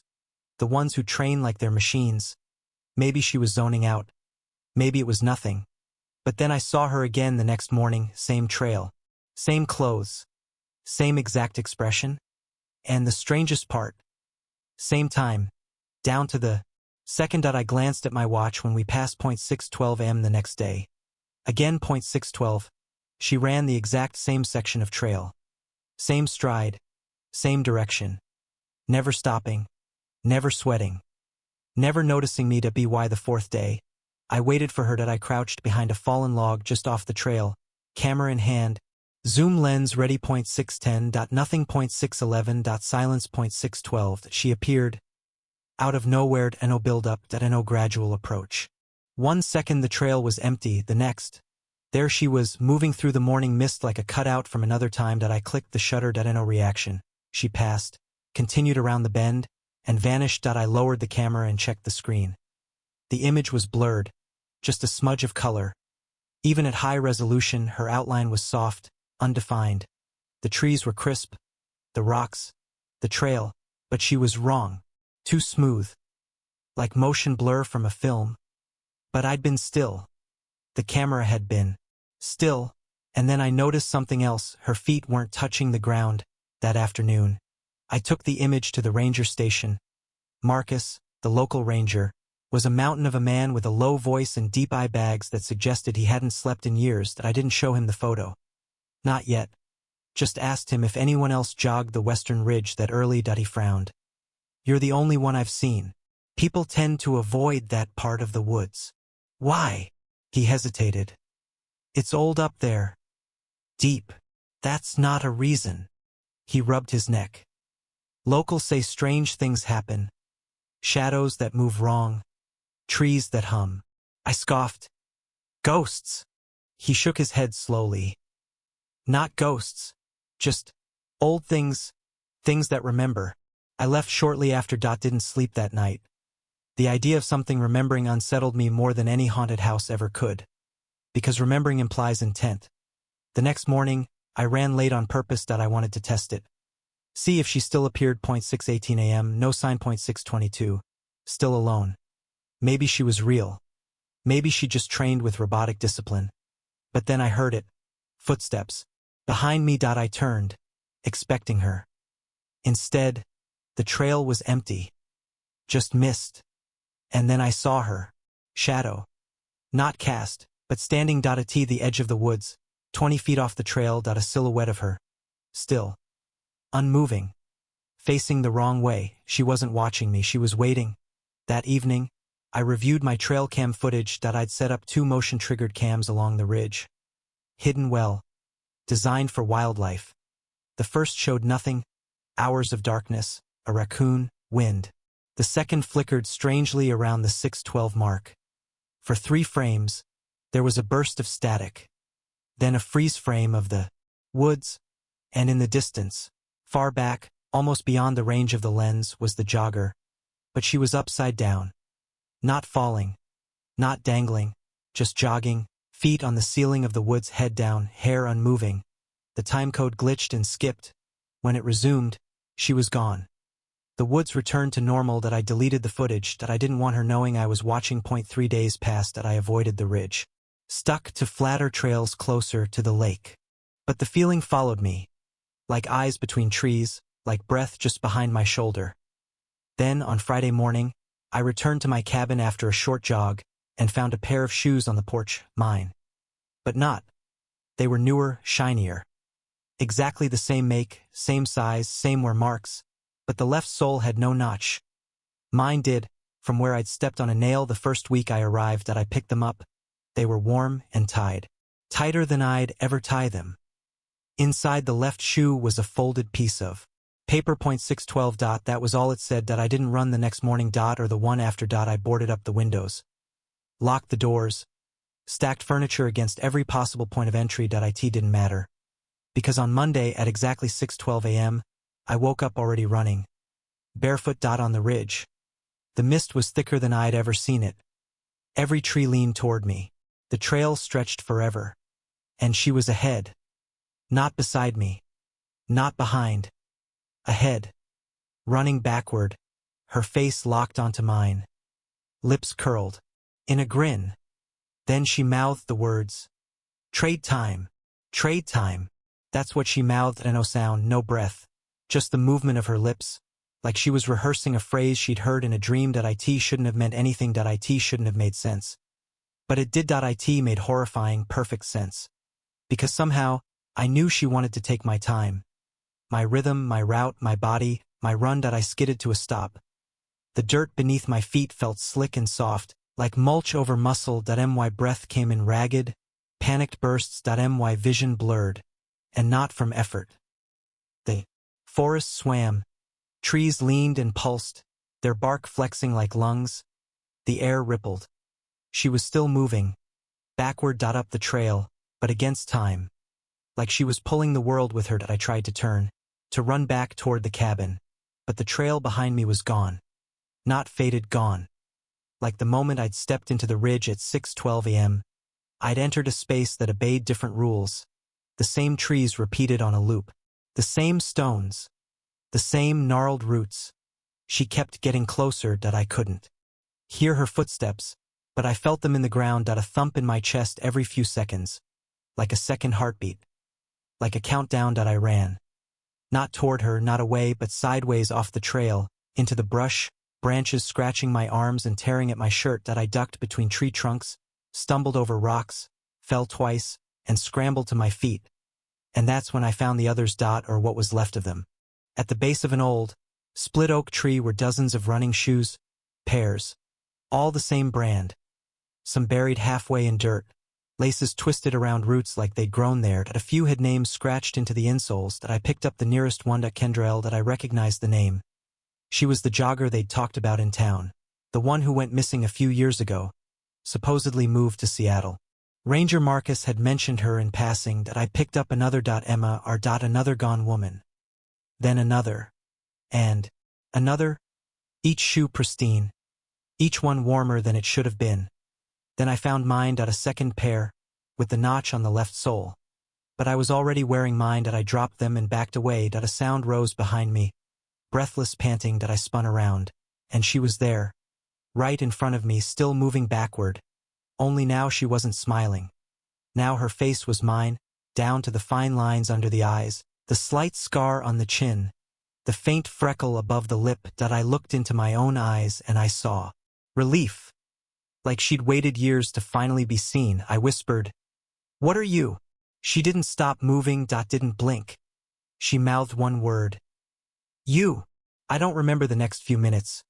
Maybe I blacked out. Maybe the woods did something to me. I woke lying in a shallow ditch at the edge of my own driveway. Knees scraped, palms bloody, one shoe missing. It was 6:58 a.m. My head throbbed. The world spun. The cabin door was wide open. Inside, someone had made coffee. It was still warm. The mug was mine. Sitting in the exact spot I usually put it. Handle turned just so my favorite playlist was playing softly from the Bluetooth speaker in the kitchen. I stared at it. Numb. I walked to the bathroom and caught sight of myself in the mirror. And froze. Because I blinked, and the reflection didn't. I screamed. Smashed the mirror with a soap bottle. Glass exploded outward. Blood trickled down my wrist. But when I looked down, there was no cut. The blood was already dry. Like it had been there for hours. That night, I didn't sleep. Every time I closed my eyes, I saw her at me, moving backward through the woods, her feet never touching the dirt. Each time I blinked, she got closer. I began to wonder if she wasn't chasing me. Maybe I was chasing her. Maybe the run was the only thing keeping her away. I checked the clock. 6:03 am. I stood. Laced my shoes. No hesitation, no thought. Just motion. I needed to beat her to finish before she started. I needed to be first. I reached the trailhead at 6:08. Darkness clung to the trees like smoke. The path ahead shimmered, a faint silver ripple in the mist. I waited, heart hammering. 6:11. Nothing. 6:12. The air changed. Colder. Wetter. A crunch of leaves echoed from deep inside the woods. She was here. But so was I. I ran. Hard. Faster than I had in years. Faster than my body wanted. Faster than made sense. I felt my heart thud, my chest burning, lungs rasping like paper bags collapsing. The trail bent around me. Literally. It coiled. Flexed. Stretched in ways it never had before. Like the forest was alive. Like it wanted me to run. And behind me, her. Matching my pace. No sound, no breath. Just presence. I turned a corner and caught her shadow in my periphery. She wasn't running anymore. She was gliding. Her arms didn't move. Her feet didn't touch the ground. But she was gaining. I broke through the final stretch of trail and emerged into a clearing I'd never seen before. Flat, circular. Perfectly symmetrical. No trees, no wind. Just Quiet. A figure stood in the middle. Another runner. Not me. Not her. A man. Older, face slack, eyes wide, dead still. And behind him, more. Dozens, frozen joggers, mouths open in silent screams. Arms mid-swing, 1 foot forward, each posed like statues. All lifeless. All me, over and over, wearing my face. Different ages, different clothes, but me, hundreds of versions, locked in place. Like mannequins in a showroom. I turned around, and she stepped into the clearing. Still me. Still smiling. Now whispering. All of you. All of me. We are the run. She raised one hand. And they moved. Every version of me. Every statue. They are in. Perfectly. In unison. A circle around the clearing. I stood at the center, dizzy, heart thudding. She pointed. And they closed in. The circle closed in slowly. Not charging, not lunging. But in a pace-perfect jog. Every motion calculated. Every heel strike synchronized. Every breath drawn in invisible rhythm. The sound of feet pounding the dirt was like a slow drum roll. And I stood frozen at the center of it all. Surrounded by copies of myself, each from a different era, a different version, a different timeline.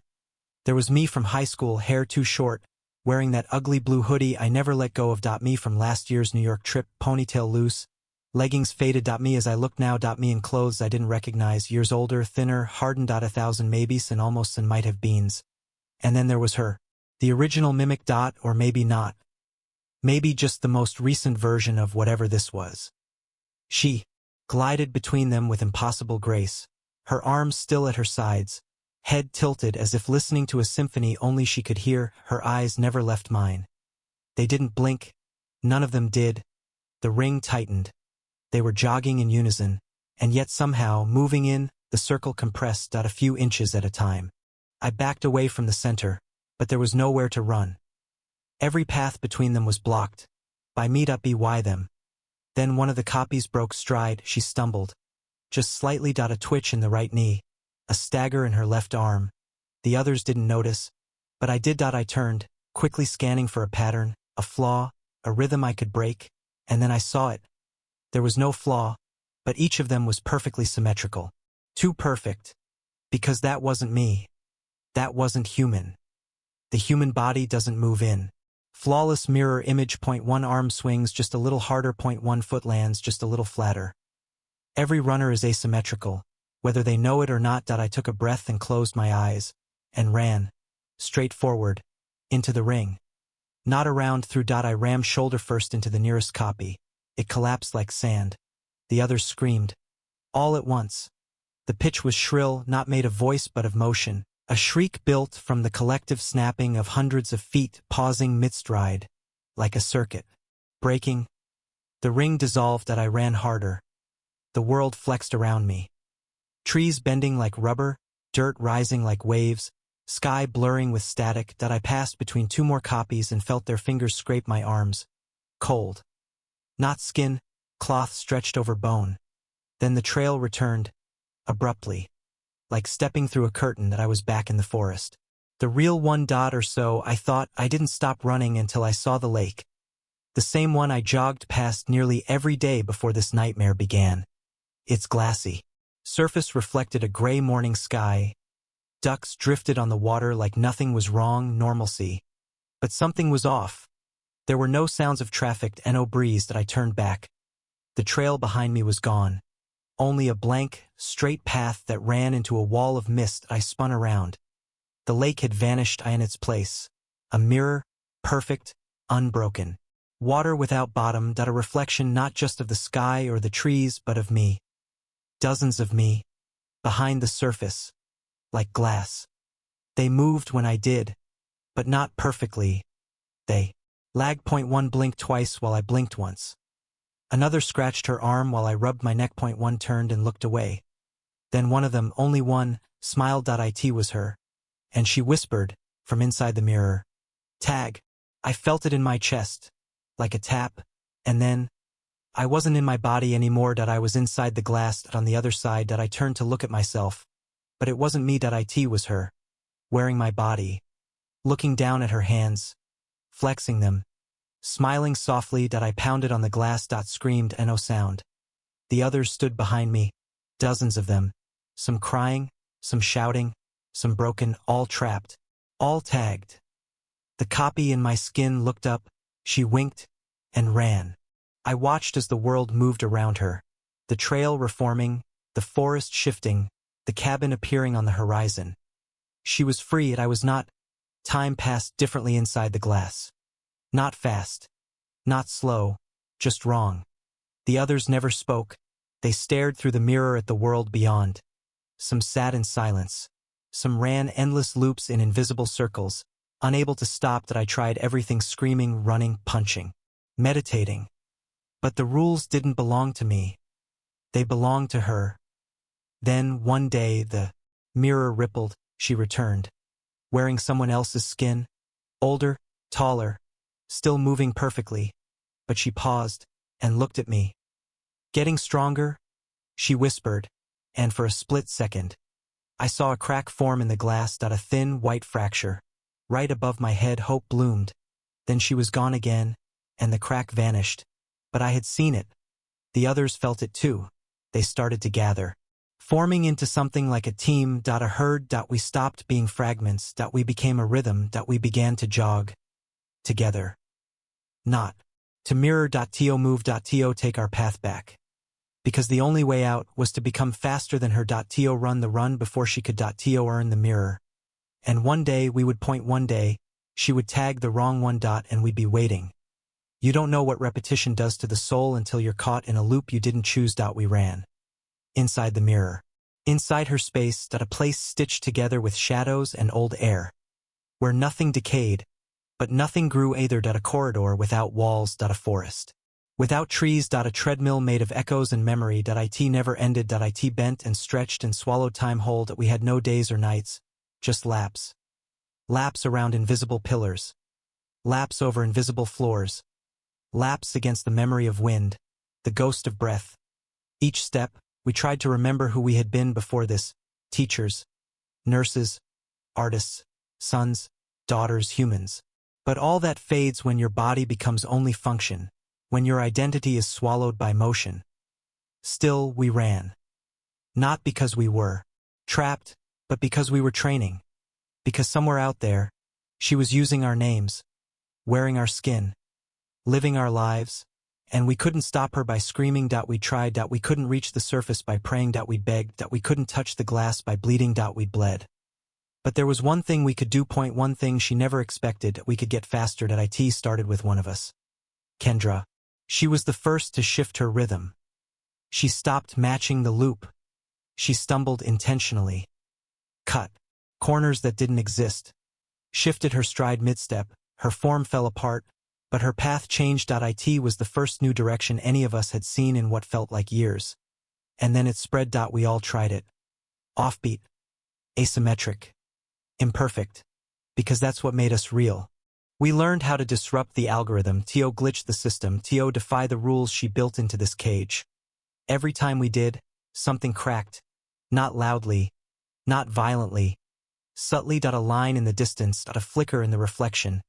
A breath that didn't belong, she noticed, because she started to come back more often. Her visits were no longer silent. She taunted. Still running? She would say, smiling through whatever face she wore that week. Do you even know why? We said nothing. But we watched. And we learned. She always came from the same direction. Always left the same way, so we trained toward it. Not toward escape, toward interception. Because if she could tag us from the outside, maybe we could tag her from within. One day, the sky blinked, not dimmed, not darkened, blinked, like an eyelid made of clouds and silence. A single blink, and then the air shivered. We all felt it. Somewhere beyond the glass, something had changed, and then we saw her, for the first time. Unsure, she stood at the edge of our prison, pacing, wearing my face again. But there was hesitation in her movements. Her limbs not quite aligned, her smile twitching. She wasn't glitching. She was reacting. She reached out and placed her hand on the glass. A ripple passed through it. Her eyes scanned the crowd of us within. I made this. she said softly. Perfectly that I made you better. No one moved. She raised her voice. You were scared of dying, of fading, of wasting your little lives away in meaningless jogs, that I gave you eternity, motion, purpose. We stared. She slammed her palm on the glass. I gave you this, and something cracked. Not in the mirror that I in her. Just a sliver across the cheek. Her face twitched. She stepped back, shaken, and for the first time, we saw fear in her eyes that night. If you could call it night. We gathered, formed a circle. Not to our UNATO decide. There was no leader to no need. We were a single mind now, a network of selves, runners who had found one another across timelines, copied, stolen, and trapped, but still human. Still stubborn that we had decided that we would wait for her next visit. And we would run not around her, but through her. She returned on what we marked as the 10,000 loop that we stood waiting. She wore a new body, young, athletic, a stranger, but we knew her gait, that we knew her smile, that we knew her. She strutted toward the edge of the mirror. None of you ever made it this far, she said. Most give in, let go, dissolve into the path. Kendra stepped forward. You taught us to run, she said. The mimic paused. I stepped forward next. You made us better. Another runner joined me. Stronger. Another. Faster. She blinked. Wait, she whispered.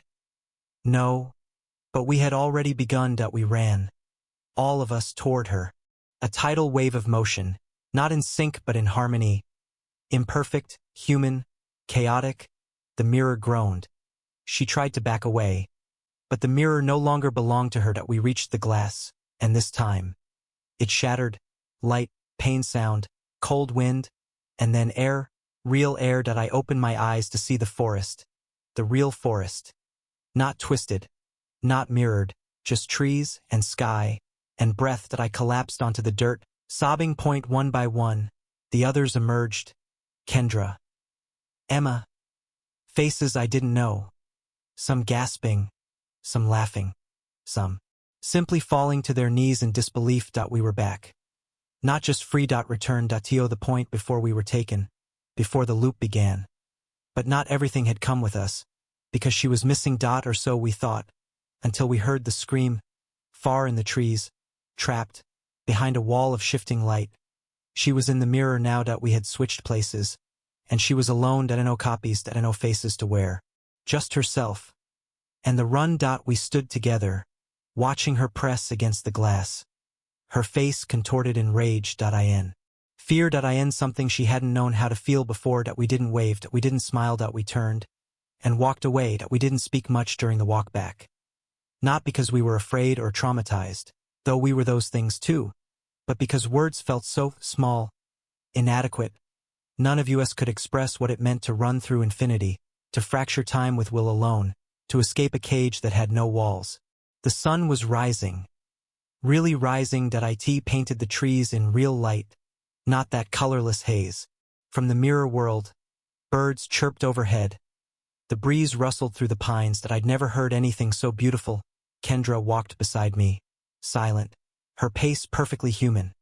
Her left arm swung just a little wider than the right. She limped slightly on one foot. Her breathing came uneven, imperfect, flawed, free. One by one. The others broke away as we neared the trailhead. They peeled off quietly, disappearing down roads I didn't recognize. Fading back into lives I knew they'd almost forgotten. Some would go home to their families, and their absence would be explained away. Lost hikers, medical conditions, convenient stories to make sense of the impossible. Others would disappear entirely, starting over in cities where no one would ask questions. I stayed. I needed to see it. The place it all started. The ridge. It looked smaller than I remembered. Just a bend in a trail, no shimmer in the air, no hum in the trees. A quiet place. Peaceful. But I didn't trust it. I approached slowly, heart pounding. At exactly 6:12 a.m., I stepped to the edge of the clearing and saw her, inside the mirror, still running, still me, only now trapped. Her mouth opened in a silent scream as she slammed both fists against the glass wall that separated us. Her eyes were wide, desperate. I didn't move, didn't flinch, didn't pity her, because I understood that she'd built the loop to escape. Escape mortality, change, decay. But in doing so, she created something worse. She created forever and endless RUN an eternal pursuit, 1,000 steps that never lead anywhere. I could have left her there and never come back. But something deep in my chest whispered otherwise, so I reached into my pack and removed a single item. The cracked obsidian pendant that I knelt, dug a small hole with my hands, and buried it at the base of the trailhead sign, NO markered, NO cross. Just the symbol that a quiet warning. Let this ground remember what it once held. Let it never forget. Then I stood, turned, and walked away. Weeks passed. Life resumed that I returned to town. Found my cabin untouched, though the shoes were gone. The front door locked itself every morning at 6:12 a.m., but I learned to ignore it. People greeted me like I'd never vanished. Ranger Marcus nodded when he saw me, but never asked where I'd been. Jamie called that I didn't answer. Some stories don't need to be told, but I kept running. Not in the woods, on streets. Concrete. Sidewalks that led to real places. People watching, people waving. Strangers passing by who acknowledged me. Each time I passed someone, I smiled, and every time they smiled back, I felt a little more here, a little more me. But sometimes, only sometimes, on the edge of my vision, I saw a shadow flicker behind the trees at a figure jogging perfectly in step. Expressionless. Gliding, she's still there, trapped, but aware, waiting. The loop may be broken, but the memory isn't that it clings to places like that. Places we weren't meant to stretch into. Places that press back, and in the rare silence before dawn, when the streets are empty and my breath fogs the cold morning air, I hear the faintest echo behind me. Step for step, breath for breath, a rhythm that isn't quite mine. Then I run harder, faster, because I remember you have to be first, always first, because if you're not, she catches up, and the run begins again. When you're a night jogger, you learn to make peace with the dark, that it's not a choice. It's survival. You train your ears to hear what the eyes can't see. You learn the terrain by feel. You memorize every dip in the sidewalk, every warped curb, every storm drain cover that threatens a twisted ankle, and you stop trusting shadows. Not because you're paranoid, because sometimes they moved. I took up running after the fire. I lost everything in that blaze. Apartment, car, 2 cats, the life I thought I was. Building. They said it was electrical, that the building wasn't up to code, that it was a tragedy no one could have predicted. But I knew better. That I'd smelled gasoline in the hallway 3 nights before it happened. Of course, no one believed me. They found no accelerant, no arsonist, just a casualty list with 0 bodies. Everyone made it out. Everyone but me. Not dead, not buried, just erased. I moved to another city after that, at a place where the air didn't smell like ash and people didn't glance at me like I dragged something with me from the rubble. New name, new job, new zip code. Fresh start, but the nights followed, and the running began. At IT wasn't about fitness, IT was about noise. The quiet was unbearable. My new apartment, small, tidy, sterile, was too still. No meows, no ticking clocks. Just the hum of the fridge and the occasional groan of old plumbing. So I started jogging at night, put in earbuds, played old punk playlists from my college days. Anything to outrun the silence. The route was simple. Leave the building at 11:45 p.m., loop the industrial block near the old meatpacking district, turn around at the defunct water tower, and head home by 12:30. I ran it for weeks and no issues. The streets were empty. The alleys dead.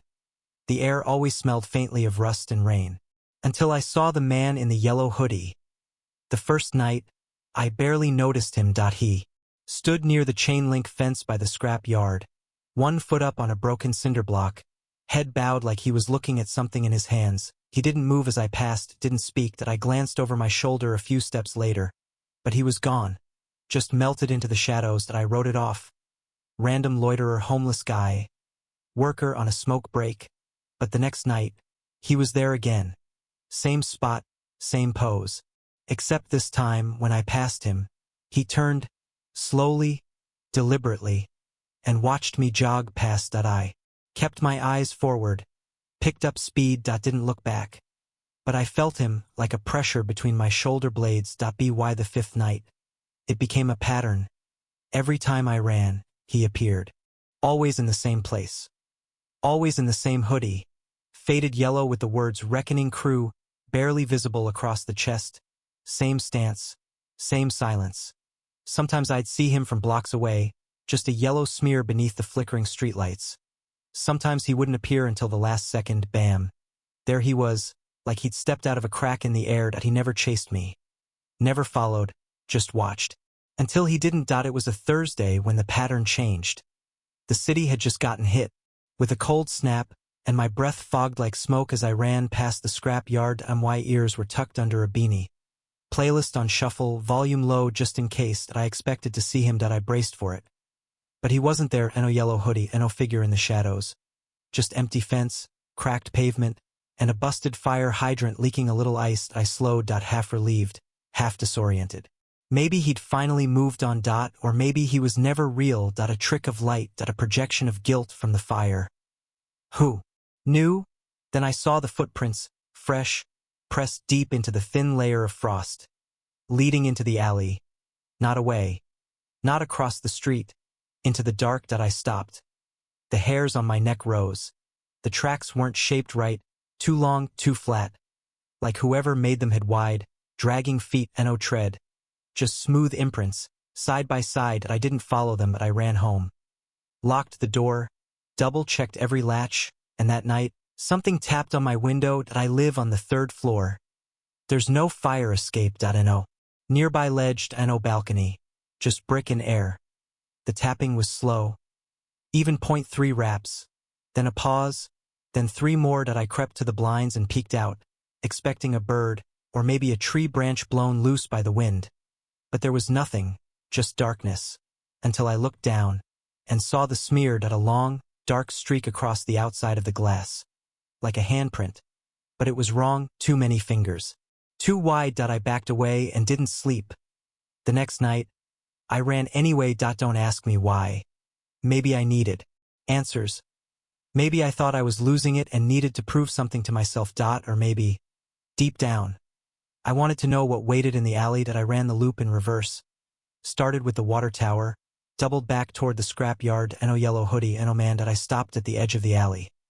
The footprints were still there. A little more melted now, but still visible. Leading inward. A cold wind drifted from the darkness. It smelled like burnt plastic and wet cement. I stepped forward 0.1 foot in the alley. Then the next. It was quiet. Too quiet. Even my own breath sounded muffled. I walked maybe 20 feet in. Then I saw it. A shoe. Small. Melted. Children's size. Half embedded in the asphalt like it had been dropped when the ground was still hot. Something rose behind me. A shadow, tall. Long arms. No face. Just a smile. Too wide. Too human. Floating where a head should be. I ran. Harder than I ever had. Didn't stop until I hit my building and threw myself through the lobby doors. My legs shook. My lungs burned. The doorman asked if I was okay. I lied. But when I reached my apartment, the door was already unlocked. And a yellow hoodie was laid across my bed. I didn't touch it. The hoodie. I stood in the doorway of my bedroom for over an hour, heart drumming in my ears, just looking at the damn thing. It was folded too neatly, perfectly centered on my quilt like a present. Or an offering. The same faded yellow. The same Reckoning Crew logo, cracked and curling like burnt parchment. It wasn't mine. It had never been mine. Yet it sat there, as if it belonged. As if it believed I had been the one missing it all along. I walked slowly to the bed, chest tight, and reached out, not to touch it, but to make sure it was real. My fingers hovered over the fabric. It was warm. Not just out of the dryer, warm. Alive, warm. I snatched my hand back and left the apartment. I didn't pack. Didn't lock the door. Just grabbed my phone and ran barefoot into the street. I slept on a bench near the river that night. That didn't matter that it was cold. That didn't matter that I hadn't eaten since morning. I just couldn't go back. Around 4 a.m., I saw something in the water. A reflection, mine, but not mine. It stood where I should have been sitting. Same posture. Same clothes. Same face. But it didn't move when I did. And it was smiling. Even when I wasn't. The city was different the next day. Not visibly. Not to most people. But I felt it. People passed me on the sidewalk without blinking. Cars moved too slowly through intersections, like time had forgotten how to push forward. The pigeons on the power lines stared too long that I went to work that morning like I was trying to reenact a life. Smiled at my manager. Sat at my desk. Answered emails. Ate a protein bar I couldn't taste. But I kept looking over my shoulder, expecting to see yellowed at 11:45 p.m. I laced up my running shoes again. Not because I wanted to run. Because I had to. I didn't take the same route. That would have been stupid. I chose a new path. A longer one. One that curved south through old neighborhoods with broken streetlights and shuttered storefronts. I figured if the thing wanted to find me, I could at least force it to search. I made it 3 miles before I saw him. Not in an alley. Not on the sidewalk. I in the road. Standing dead center in the lane, hands in the hoodie's front pocket, staring at me with a face that shimmered between recognition and null. The closer I got, the more I saw the details unravel. The arms were too long, the shoulders sloped wrong. The hood cast a shadow where there should have been a face. But beneath it, just that awful smile.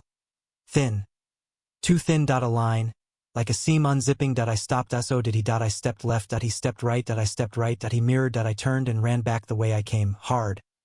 The wind picked up behind me like a scream. I didn't look back. I couldn't. I thought if I did, I'd never move again. But I heard it. Footsteps. Not slapping soles or pounding heels, scrapes like skin against concrete. When I finally reached my building, my chest nearly split from exhaustion. I fumbled for my keys, hands shaking, lungs burning. The doorman wasn't at his desk. The lobby was emptied as if it had never been occupied. I punched the elevator button. Nothing. I turned to the stairs. The stairwell door creaked open on its own. I took the stairs 2 at a time, too afraid to breathe, to think. When I reached my floor, the hallway was dark and no ceiling lights. Just that eerie yellow tint that comes when your brain starts imagining color. I approached my door. It was open. Wide open. Inside, the lights were off. But someone was in. The kitchen. I could hear the kettle boiling. Click. Steam rising. The sound of a mug being placed on the counter. I stepped inside. "Hello," I said, hating how weak I sounded. The figure in the kitchen turned. It was me. I in the yellow hoodie. Not just similar. Identical. Same scar on the brow. Same burn mark on the hand. Same puffy eyes from a month of restless sleep. They smiled. "I knew you'd come home," they said. Their voice was mine. I backed away. They didn't follow. Instead, they gestured to the couch. "Sit." I shook my head. "What do you want?" They blinked. The smile faded just slightly. "To rest. You've been running long enough, don't you think?" They poured tea, steam coiled in the shape of smoke from a burning room. "I'm not tired," I whispered. "But you are," they replied. "We all are. The ones you left behind. The ones you forgot." I frowned. "Who?" The smile returned. "You know who." They reached into their hoodie pocket and dropped a handful of keys onto the counter. Charred. Melted. One still had my old apartment tag on it. Hashtag 403 Shelby Arms, and my mouth went dry. "That place burned," I said. "I saw it, but it's gone." They nodded. "But you never left." My ears rang. "I got out," I growled. "Your body did," they corrected. "But not all of you. The parts that remember. The terror, the running, the heat of the flames crawling up your back. Those stayed." Their face twitched. "And we stayed." I turned to run, but the door had vanished. Just a blank wall now, and no knob and no seams. The windows were gone, too. The entire room a boxed at my reflection. The one wearing the yellow hoodie stood calmly. Time to stop running. Then they lifted their hands, and the walls breathed. The walls expanded and contracted in slow, deliberate rhythm. Like a lung inhaling and exhaling, paint bubbled, drywall cracked. The ceiling light flickered, pulsing with the same breath-like cadence, and all I could do was stand there, rooted in place, watching my apartment turn into something alive, the figure in the yellow hoodie.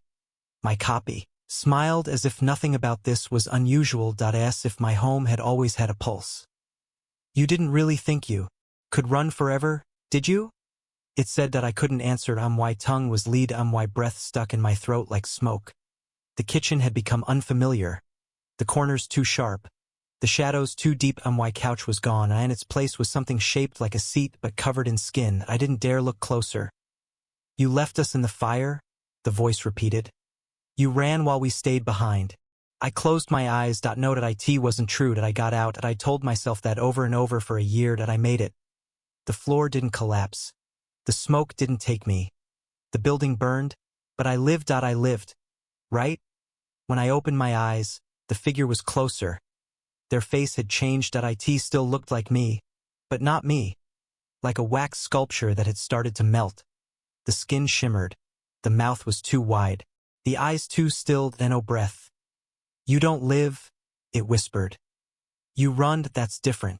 Behind them, the wall stretched and split into a seam of darkness. Not a door.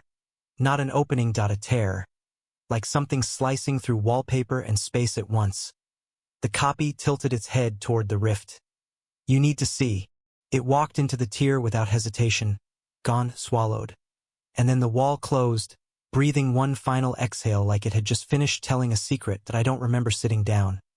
But when I came to, I was on the floor, knees pulled to my chest, staring at the warped wall where the tear had been. Everything was normal again. No breathing drywall. No flickering lights. The apartment returned to its sterile self. Couch, kitchen, windows, no hoodie, no keys, no trace. That I thought maybe I'd finally cracked. That the trauma had curdled into hallucination. That the months of running, the nights of hiding from memory, had finally folded me inward. But then I noticed my shoes. They were wet and sooty. And smelled like gasoline. That I didn't go to work the next day, didn't eat, didn't speak. Just sat and stared out the window, waiting for something to make sense. Around 6 p.m., I checked my phone. There was a voicemail.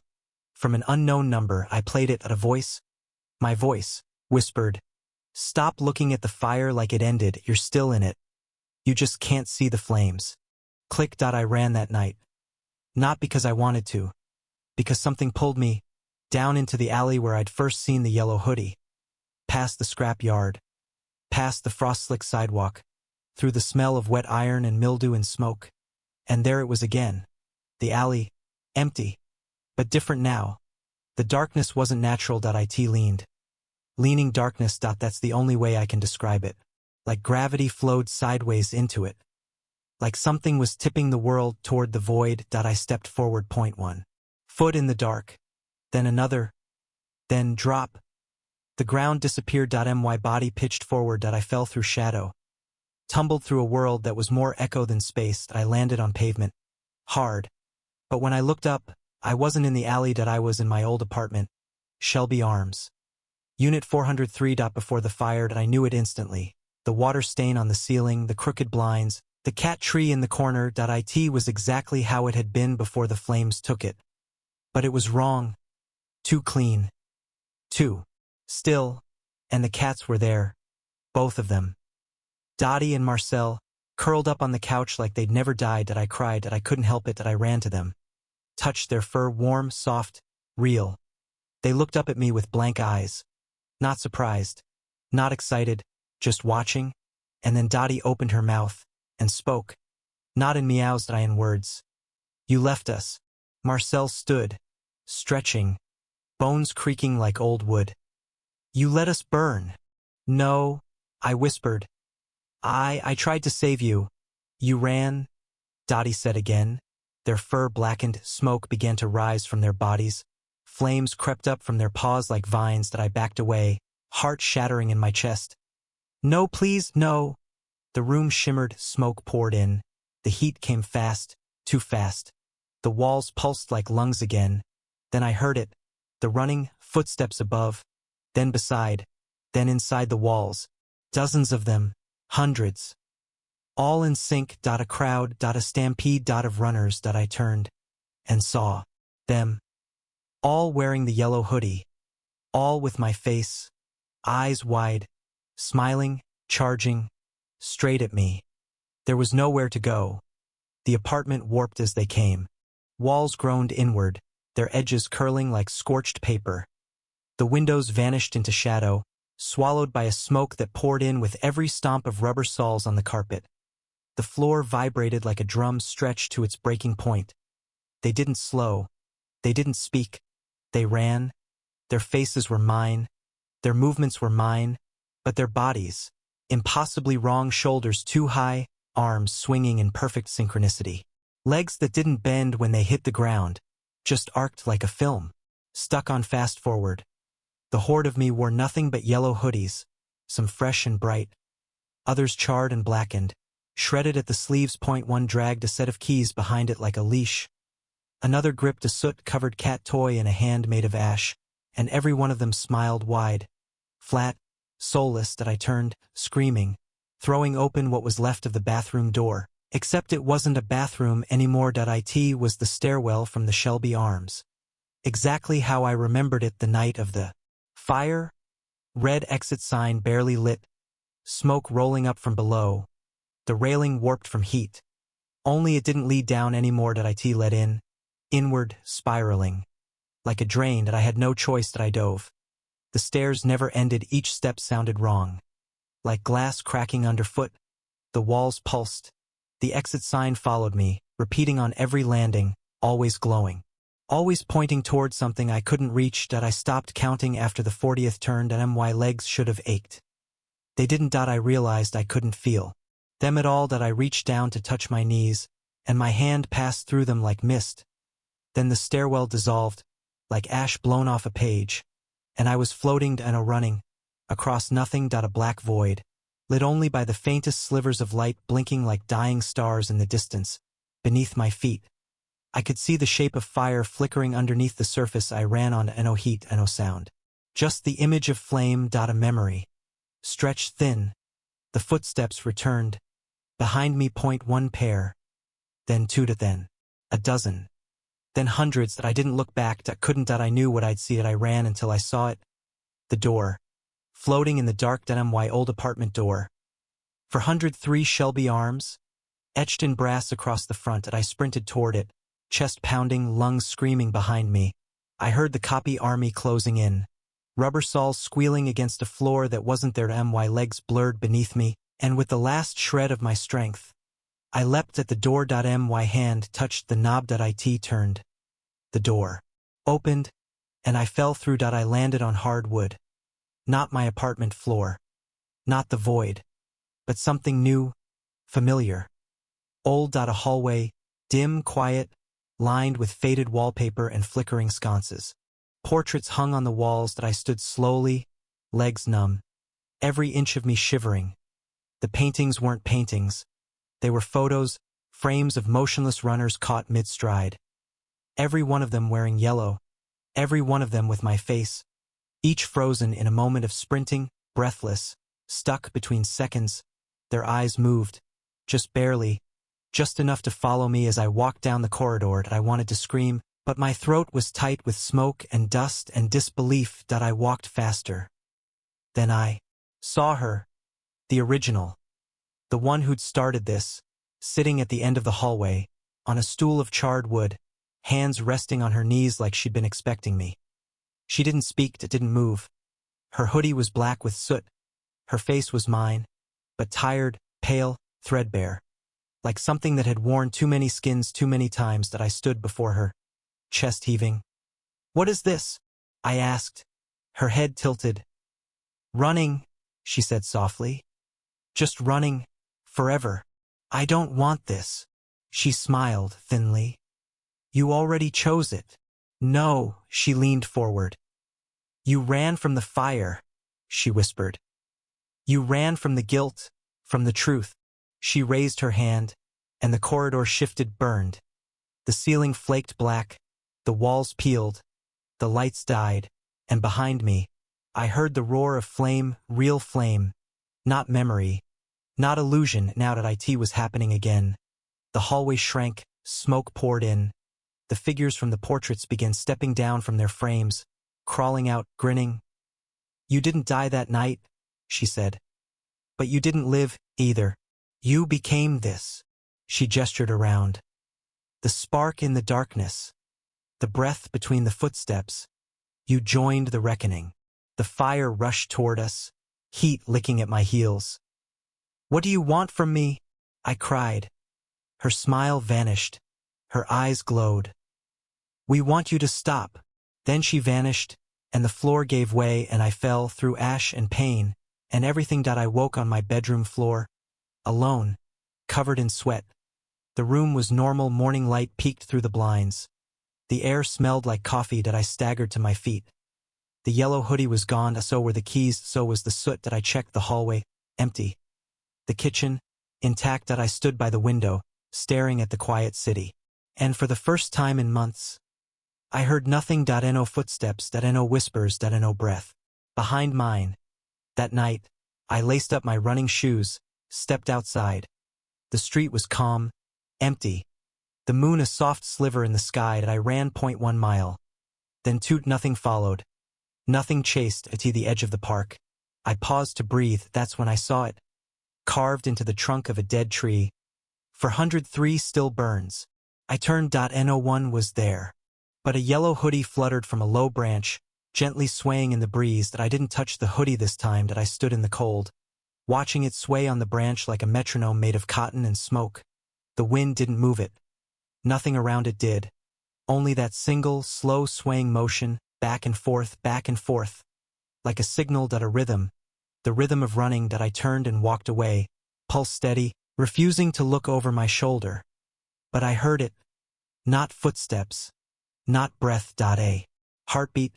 Mine. But too slow. Too loud. Too distant. Like it had wandered away from my chest and hidden somewhere in the dark. The next morning, I woke up gasping. I dreamed of the fire again. But not the fire I remembered. Not the heat. Not the smoke. The sound. The sound of my own feet slamming the hallway tiles as I fled down the corridor, barefoot, dragging the cats in their carrier behind me. The sound of cracking wood and collapsing ceilings. And somewhere beneath all that, the sound of someone else. Running, too. Matching me. Step for step. That I called the fire department that day. Asked for records. Old photos. Diagrams. Anything. The man on the line was polite. Helpful, even. He emailed me what he could. I scrolled through scans of inspection reports, photos of charred interiors, annotated notes from responders. Then I saw it. A photograph taken from inside the second-floor hallway. Camera angled toward the stairwell. Smoke rising. Flames mid-surge. And a figure. Me. Or someone wearing my clothes. Running into the fire. Not a way. That I stared at the image. Numbed. I'd never seen this before. This wasn't a moment I remembered. In fact, I had no memory of exiting the building at all. Just heat. Then cold. Then waking up in the hospital. An oxygen mask strapped to my face. The nurses telling me how lucky I was. But now I wasn't so sure. Now I wasn't sure if I'd ever left the building at all. I returned to Shelby Arms that night. There's nothing left but a fenced-in lot now. Concrete and weeds. The building was torn down. The area cleared. A construction sign reads coming soon. Luxury residences? But no one started building. They say it's tied up in permits. I think it's something else. I think the land remembers. I stood in the center of the lot where Unit 403 once was. My old bedroom would have been here. My cat's tree, by that far-walled desk in the corner. I pressed my ear to the earth and heard footsteps. Distant. Circular.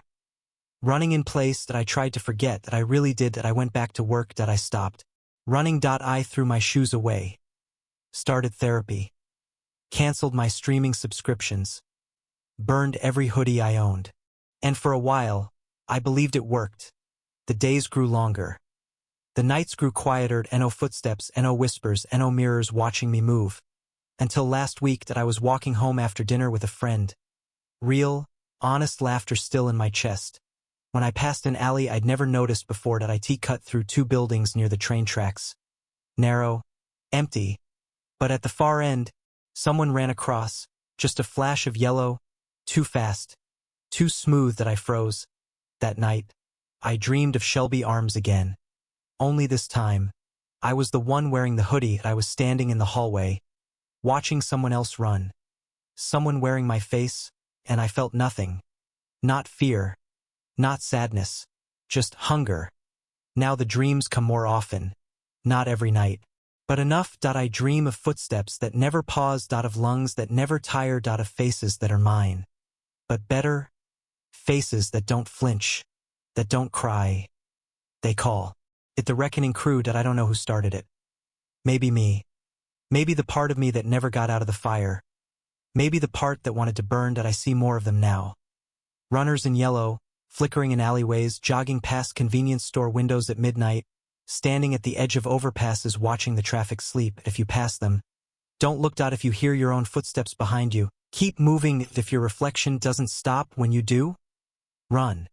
Because you only get to escape the fire once. And if they catch you, you join the crew. And the run never ends.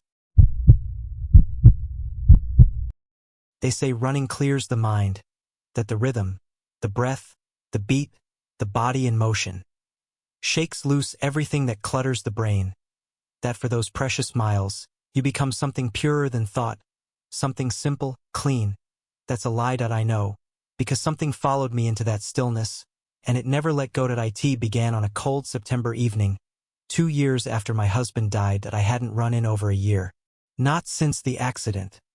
Not since the endless condolences and casseroles and the sterile, awkward silences from coworkers who didn't know what to say anymore. I spent most of my days wrapped in a robe, my life on pause while the world carried on without me.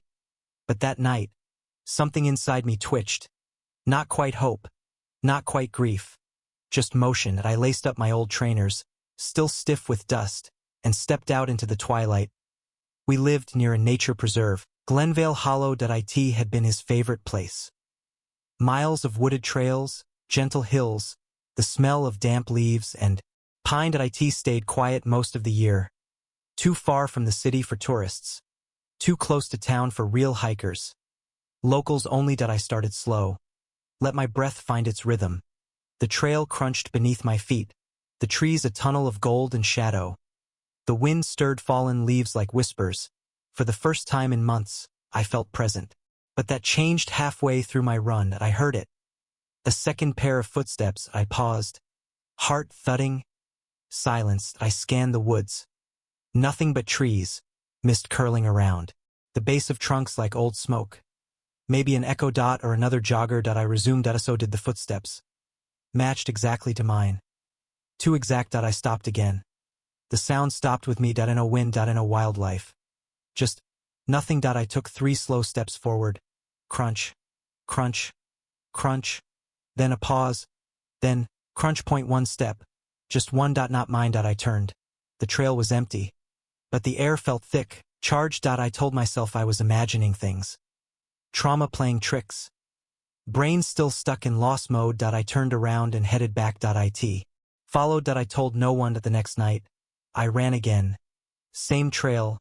Same quiet, but it started sooner this time. Not halfway.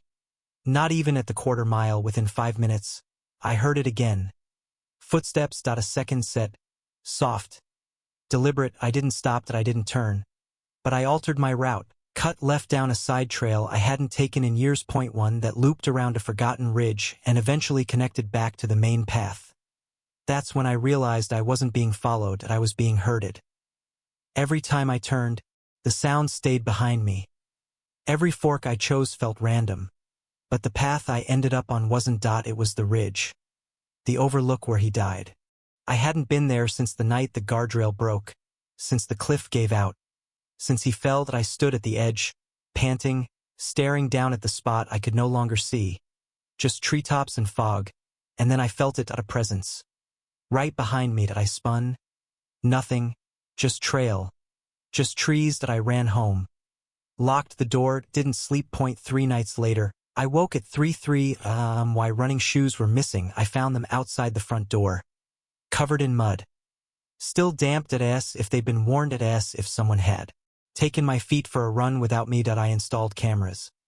Not because I thought it would help, but because I needed to see. The footage didn't show much. Not at first, just static, faint motion. the wind. But on the fourth night, the camera near the porch caught something. A figure, too blurred to see clearly. But it stood exactly where my shoes had been found, and it didn't walk away. It vanished. Like a frame had been cut. Like something that had never really been there. I visited the ridge again during the day. Bright sun. Warm air. Didn't matter. The place felt wrong. The woods were still. Not quiet, stilled as though they were listening. I left a photo. Our wedding picture. Tucked it under a flat stone near the edge of the overlook. Maybe it was closure. Maybe it was an offering. I told myself I wouldn't run that night. I lied. I started at 11:59 p.m. I wanted to be running when midnight struck. I thought maybe I could outrun it. Whatever it was. The trees blurred past. My breath came in rhythmic. Burst. My heart thrummed like a war drum. But the footsteps came anyway. Only now, they were faster, stronger, closer. I sprinted. Not out of fear, out of fury, out of refusal. And then I saw it. Ahead of me, in the mist, a figure, running. Not behind me, in front. It looked like. No, it was him. Same build, same gait. Same goddamned hoodie I buried at the bottom of a box 6 months ago.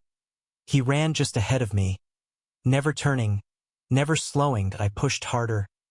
Tears stung my eyes. Caleb! I shouted. No response. I gained ground. Reached out. Touched his shoulder. He vanished. Smoke. Ash. Silence. I stumbled. Fell hard. Skinned palms. Bleeding knees. I sat there. Sobbing. On the trail in the dark. And then, crunched. A single step. Right behind me. I didn't turn around. I couldn't. I sat on the forest floor. Breath caught in my throat. Knees burning. Blood trickling over my shin like warm ink. The single footstep behind me echoed long after it landed, stretching out in my ears like a held breath. There was no wind. No rustling leaves, just the weight of silence bearing down on my shoulders. Then I heard the breathing low. Even, matching mine. It wasn't human. Not animal either. It sounded like air being drawn into something hollow. The kind of sound you hear from old vents or long-forgotten attics. But it came from right behind my neck. Still, I didn't turn. I don't know how long I sat there. It could have been a minute. It could have been an hour. The moon moved behind a cloud, and the dark thickened like wet cloth.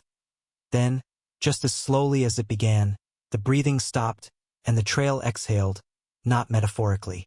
Not figuratively. I mean the ground itself let out a slow, breathy sigh. And when I looked up, I was alone, except I wasn't on the same trail anymore. The trees were different. Not the same oaks and pines I knew. These were taller, twisted. Their trunks gnarled like arthritic hands. Their leaves were wrong, too dark, too sharp.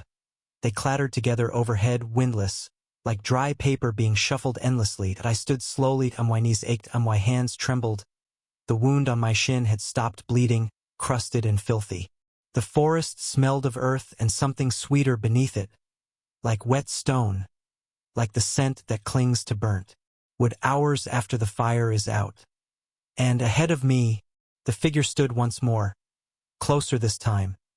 Still in the hoodie. Still facing away. I didn't call out. I didn't run. I walked one step at a time. As I approached, the air began to warp, heat waves, visual static. The closer I got, the more the forest shimmered, as if I were walking into a memory that was never mine. And then he moved. Slowly. He turned. Not fully. Just enough for me to see half his face. It was Caleb. But not Caleb. His skin was gray, his eyes black and wide, pupils stretching like ink into the whites. His mouth smiled without moving. I opened mine to speak. But he raised a finger. My Caleb, the real Caleb, used to do that when I interrupted him. It meant, wait, let me finish. So I waited. And he whispered, it's not your run anymore. Then the trees blinked, literally. Their bark puckered, their leaves curled, and in the blink of that green canopy, the world changed again. Now I was back at the overlook, the ridge where he died. Same mist, same broken rail, but I wasn't alone. There were others, dozens, runners, all standing silently along the tree line, facing the ridge. None moved, none breathed. They all wore running clothes, sweat-stained, torn, some from brands I didn't recognize. some older than seemed possible. Some barefoot, their legs trembled like puppets between pulls. Their faces were flat, expressionless, and all of them had eyes just like Caleb's. Ink-filled, wrong. Then they started jogging in unison. Not down the trail, but toward the ridge, toward the edge, toward the fall. I screamed, "No, stop!" None of them flinched. The first reached the edge. Didn't stop. Just sprinted off the cliff like it wasn't there. The next followed. And the next, each vanishing into the fog with the same mechanical motion. Over, and over, and over, like a loop, like a ritual. I ran to stop them, legs burning, lungs seizing, but when I reached the ridge, there was no cliff. No drop. No forest below. Just more trail. It looped back into itself like a Mobius strip, folding sideways through the woods and returning where it started. A never-ending circle. A track. A trap. And I realized they weren't falling, they were returning. That night, I woke up in bed, sheets soaked, with sweat, mouth dry, shoes by the door, clean and dry and untied. Had it been a dream? Had I run it all? Was any of it real? I checked my legs. Scrapes still there. Dirt under my fingernails. My phone buzzed. A text. Unknown number. Just one word. Again. I didn't reply. I couldn't. I looked up, and the window was open, curtains fluttered, and sitting on the ledge was the photo I'd left on the ridge, our wedding photo. But now only I was in it. Caleb had been burned away. The corner curled, still warm. Over the next 3 nights, the dreams returned. Except they weren't dreams anymore. They started before I fell asleep. I'd be lying on the couch, staring at the ceiling, when the walls would dissolve. And suddenly, I'd be running the loop, the same warped trail, the same ridge, the same watchers in the woods. Each night, I ran harder, faster, longer, and each night, more of them joined me. Not just strangers now. People I knew. A neighbor who disappeared last year. A friend from college who vanished while hiking. A girl I passed once on the trail and never saw again. They ran like marionettes, bones cracking in rhythm, and every single one of them wore a smile carved too deep. I stopped going outside. I stopped answering calls. Food lost taste. Music lost meaning. The only thing that remained was the run, and I started wondering, when had it started? Was it really after Caleb? Or before? Had I always been running? Had I ever actually stopped? Was there ever a moment, any moment, where I stood still and nothing waited? Just behind me? Last night, I turned on the TV for the first time in months. The local news story. Body of missing jogger discovered in Glenvale Hollow. Authorities say the victim was found beneath the ridge. No signs of trauma. Medical examiners report the heart had simply stopped. They showed her photo. My face. Different haircut, different smile, but my eyes. Exactly mine. I turned off the TV. Looked out the window. A pair of shoes sat on the lawn, mine. Except I hadn't worn them in weeks. They were still muddy, still damp, still waiting. I didn't bring the shoes inside. I watched them from the window for hours, curled on the living room couch with a blanket wrapped around my knees and my phone held loosely in my hand, though I hadn't dialed anyone in days. The shoes never moved, never shifted in the grass.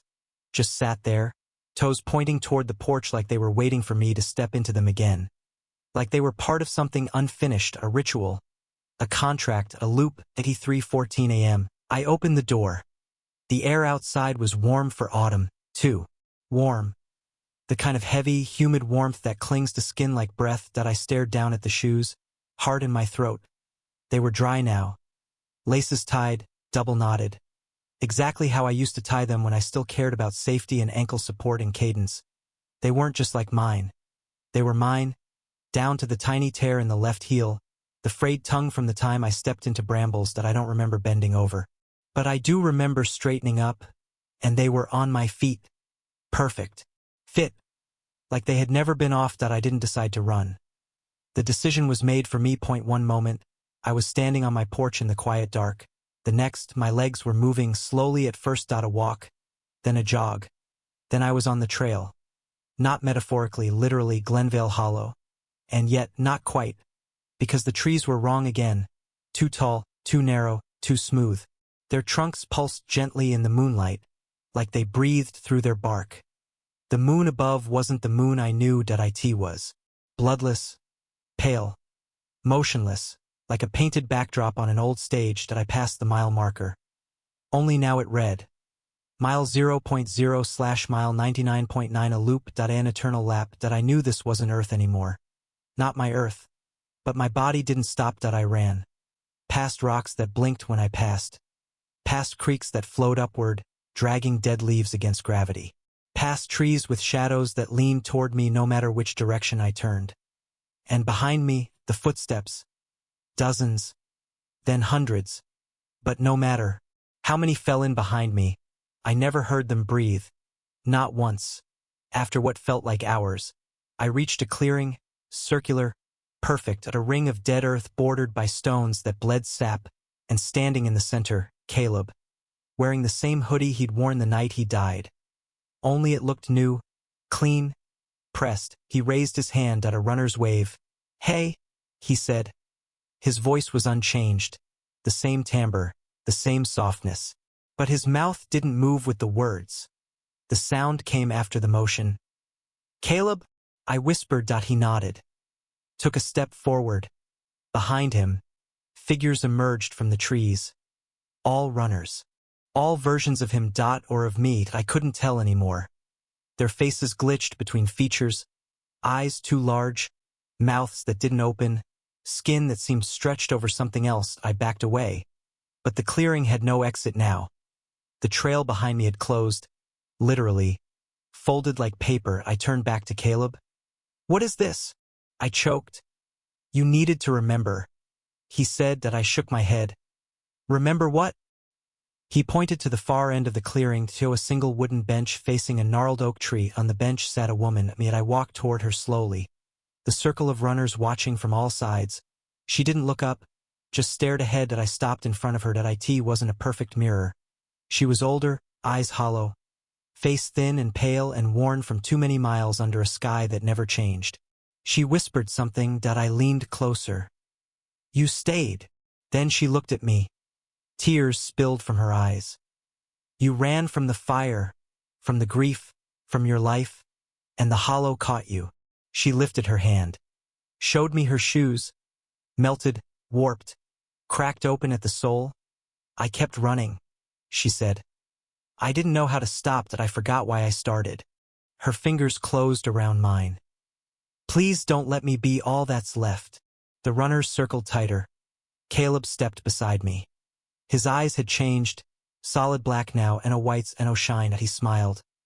"You've made it," he said. "All the way through. You ran the full circuit. You get to choose now."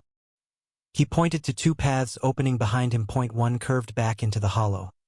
Familiar, endless, beckoning. The other was rougher. Unlit, cluttered with roots, and emuted the entrance. A sign leaned sideways. Point one word carved in shaky script. "Home." "What happens if I stop?" I asked. He blinked slowly. "You become real again." I turned to the woman on the bench. She smiled tiredly. "You only have to stop once," she said. "Just once, and stay stopped." I walked toward the second path. The one labeled home. My steps were slow, deliberate. The air thickened. The hollow roared behind me. A wind that wasn't wind. A scream made of footfalls and fury. But I didn't turn back. Not even when Caleb's voice echoed one last time. "You'll miss the run." Maybe, but I didn't miss being lost. That I woke up in my bed.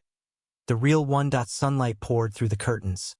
The world outside was normal, real. Alive. On my nightstand sat my shoes. Cleaned and untouched. And no blood and no dust. Just quiet. That I haven't run since. I don't think I ever will. Because sometimes, when the wind's just right, I hear the hollow, calling, and I know, if I ever put those shoes on again, I won't come back. The problem with running from something is that eventually, you forget you're being chased. You think you've outrun it. That whatever clawed its way behind you, loss, grief, memory, fear, gave up somewhere back there in the dark. But the truth is, some things don't get tired. They don't stop. They don't fade. They just wait for you to stop pretending you're okay. I stopped running. But the hollow didn't stop watching. The days that followed were normal. On the surface, I grocery shopped, I answered emails, that I even started therapy again, and my legs twitched constantly. Phantom sprints, ghost strides. But I ignored them, that I didn't jog. Not once. That my shoes stayed locked in a box, duct taped and shoved into the back of my closet beneath winter coats and guilt. But at night, I dreamed of trails that had no end, of a sky that never brightened, of runners whose faces blurred every time I tried to remember them. In one dream, I was back at the clearing. The dead circle in the woods. The versions of me, thin, older, stranger, stood in a ring, chanting something I couldn't hear. They were barefoot. Their feet were bleeding. But they didn't flinch, didn't stop. Just ran in place as if trapped in the moment between effort and release point. One of them noticed me. She broke rhythm, walked to me. Her voice was dry leaves. You're still laced in. The next morning, the laces on my old trainers, sealed away, hidden, were untied, loose and waiting, and no one else had access to the apartment. I started hearing footsteps again. Not loud. Not distinct. Just enough that I'd be standing at the sink, washing dishes, and I'd hear the soft pat-pat of rubber soles across tile behind me. I'd turn. Nothing. Or I'd be lying in bed, the quiet humming, when a creak would echo from the hallway. One step. Then silence. One time. I walked past a shop downtown and caught my reflection in the glass. But it didn't move when I did. It stood there, smiling, wearing a race bib. I hadn't worn one since Caleb's accident. But the number on it, 40,317. The date of his death. I dug into the history of Glenvale Hollow. Not the official park site. Not the city records. The real history. Reddit threads. Obscure forums. Old trail runner blogs that hadn't been updated in years. Piecemeal fragments of interviews and local ghost stories passed down from generation to generation. The hollow, it turns out, had always been weird. People reported lost time. Trail loops that didn't match GPS data. Echoes of footsteps even when running alone. Dreams of falling, waking up with mud-caked feet. A few even described seeing themselves in the woods, on the other side of the trail, running in perfect parallel. Most chalked it up to exhaustion or dehydration. But one post stood out, a blog from 2006. The runner wrote, "The hollow doesn't take you all at once. It presents you with yourself, over and over again, until you don't know what's chasing and what's being chased. You become the loop. And if you stop mid-stride, you hear it. The real you, screaming to be let out." That night, I moved the box of shoes to the trash, drove it across town, dropped it into a public dumpster, listened as it hit the bottom with a soft, final thud that I didn't wait to see if anyone followed me home. The next morning, they were back in my closet, still duct-taped shut, still sealed, but they shouldn't have been there. I screamed, tore open the box. Inside, just the shoes and no blood and no soot.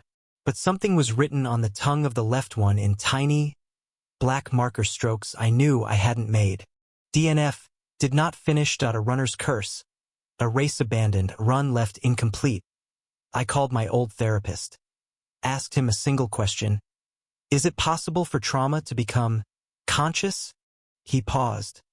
Then said, not clinically, but metaphorically? Yes. Some people carry it like it's alive. No, I said. Not metaphorically. Another pause. You should come in. I didn't. Because by then, I was seeing them again. More runners on the sidewalk at T intersections. Passing me as I walked. Not always yellow hoodies now. Some wore red. Some blue. Some still soaked in mud, or ash, or water that didn't evaporate. One smiled and said, "Hey, you lapped me?" Then ran on. I never told her my name, but she knew it. I started mapping the dreams. Literally, I kept a notebook by my bed, sketched what I saw the moment I woke, turns, signs, trail markers, distance gaps. I began to notice consistency. The loop repeated. 4 main landmarks.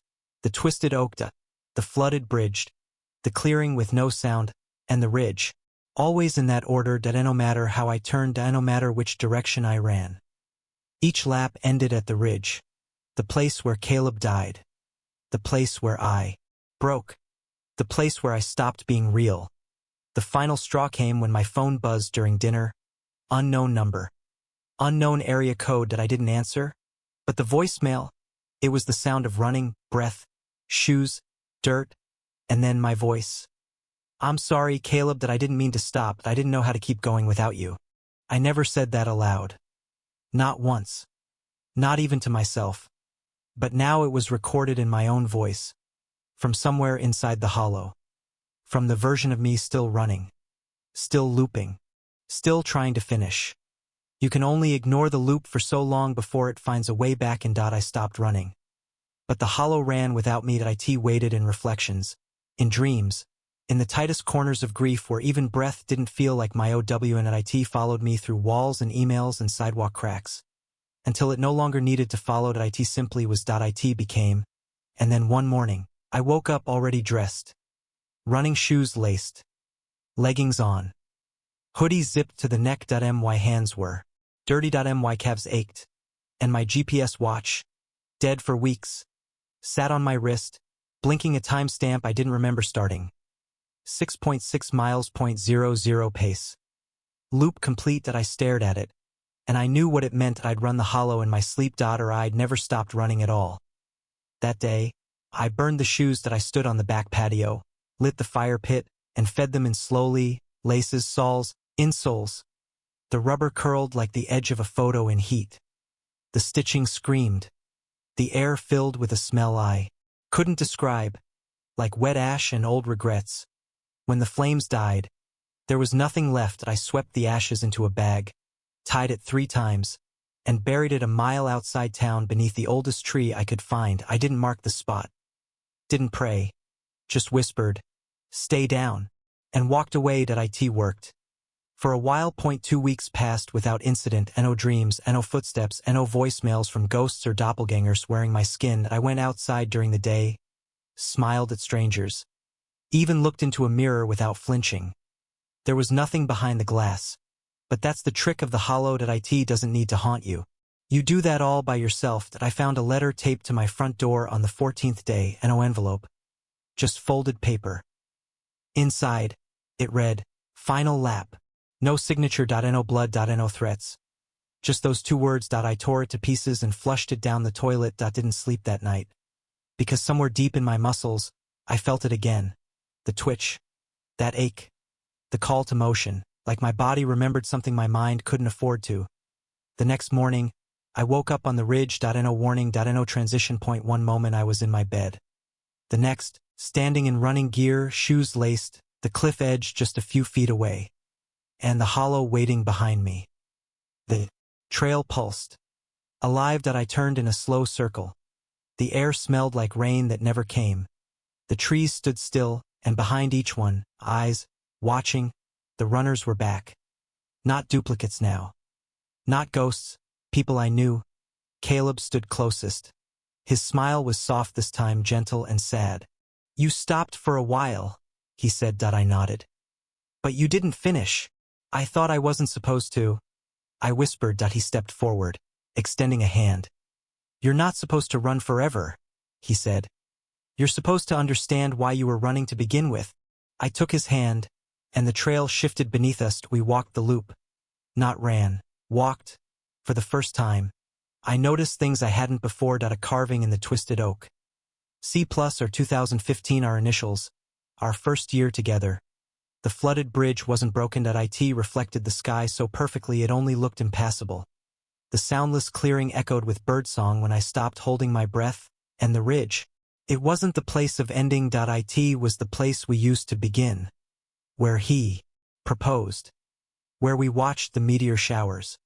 Where we believed we had all the time in the world. "I kept running," I said.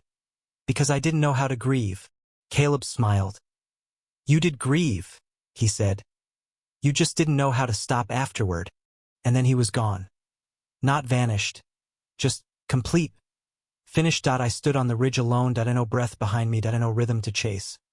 Just me. Still. A peace. I woke in my bed. Sunlight spilled over my hands. No sweat. No shoes. No ash. Just silence. And for the first time, it was welcome. I jog sometimes now. Real jogging, short loops, daylight hours. Trails with real endpoints and other people. I don't run to escape anymore. I run to return. And when I reach the ridge, because yes, I still go there, I sit on the bench. Someone carved from old oak that I listen to the wind in the trees, that I close my eyes, and I remember Caleb, not the fall, not the fire, not the chase, just him. And that's enough, that's everything. Sometimes, I still feel them, the other versions of me, running somewhere beyond the veil, but they're quieter now, like echoes from a long race already run, at a whisper of sneakers in the distance, fading slowly with every breath I take. And when they finally stop completely, I'll know I'm home. Thanks for running through the terror with us. If your heart's still racing, you're not alone. These trails never forget. Like, subscribe, and stay tuned for more real horror stories that might just jog your nightmares.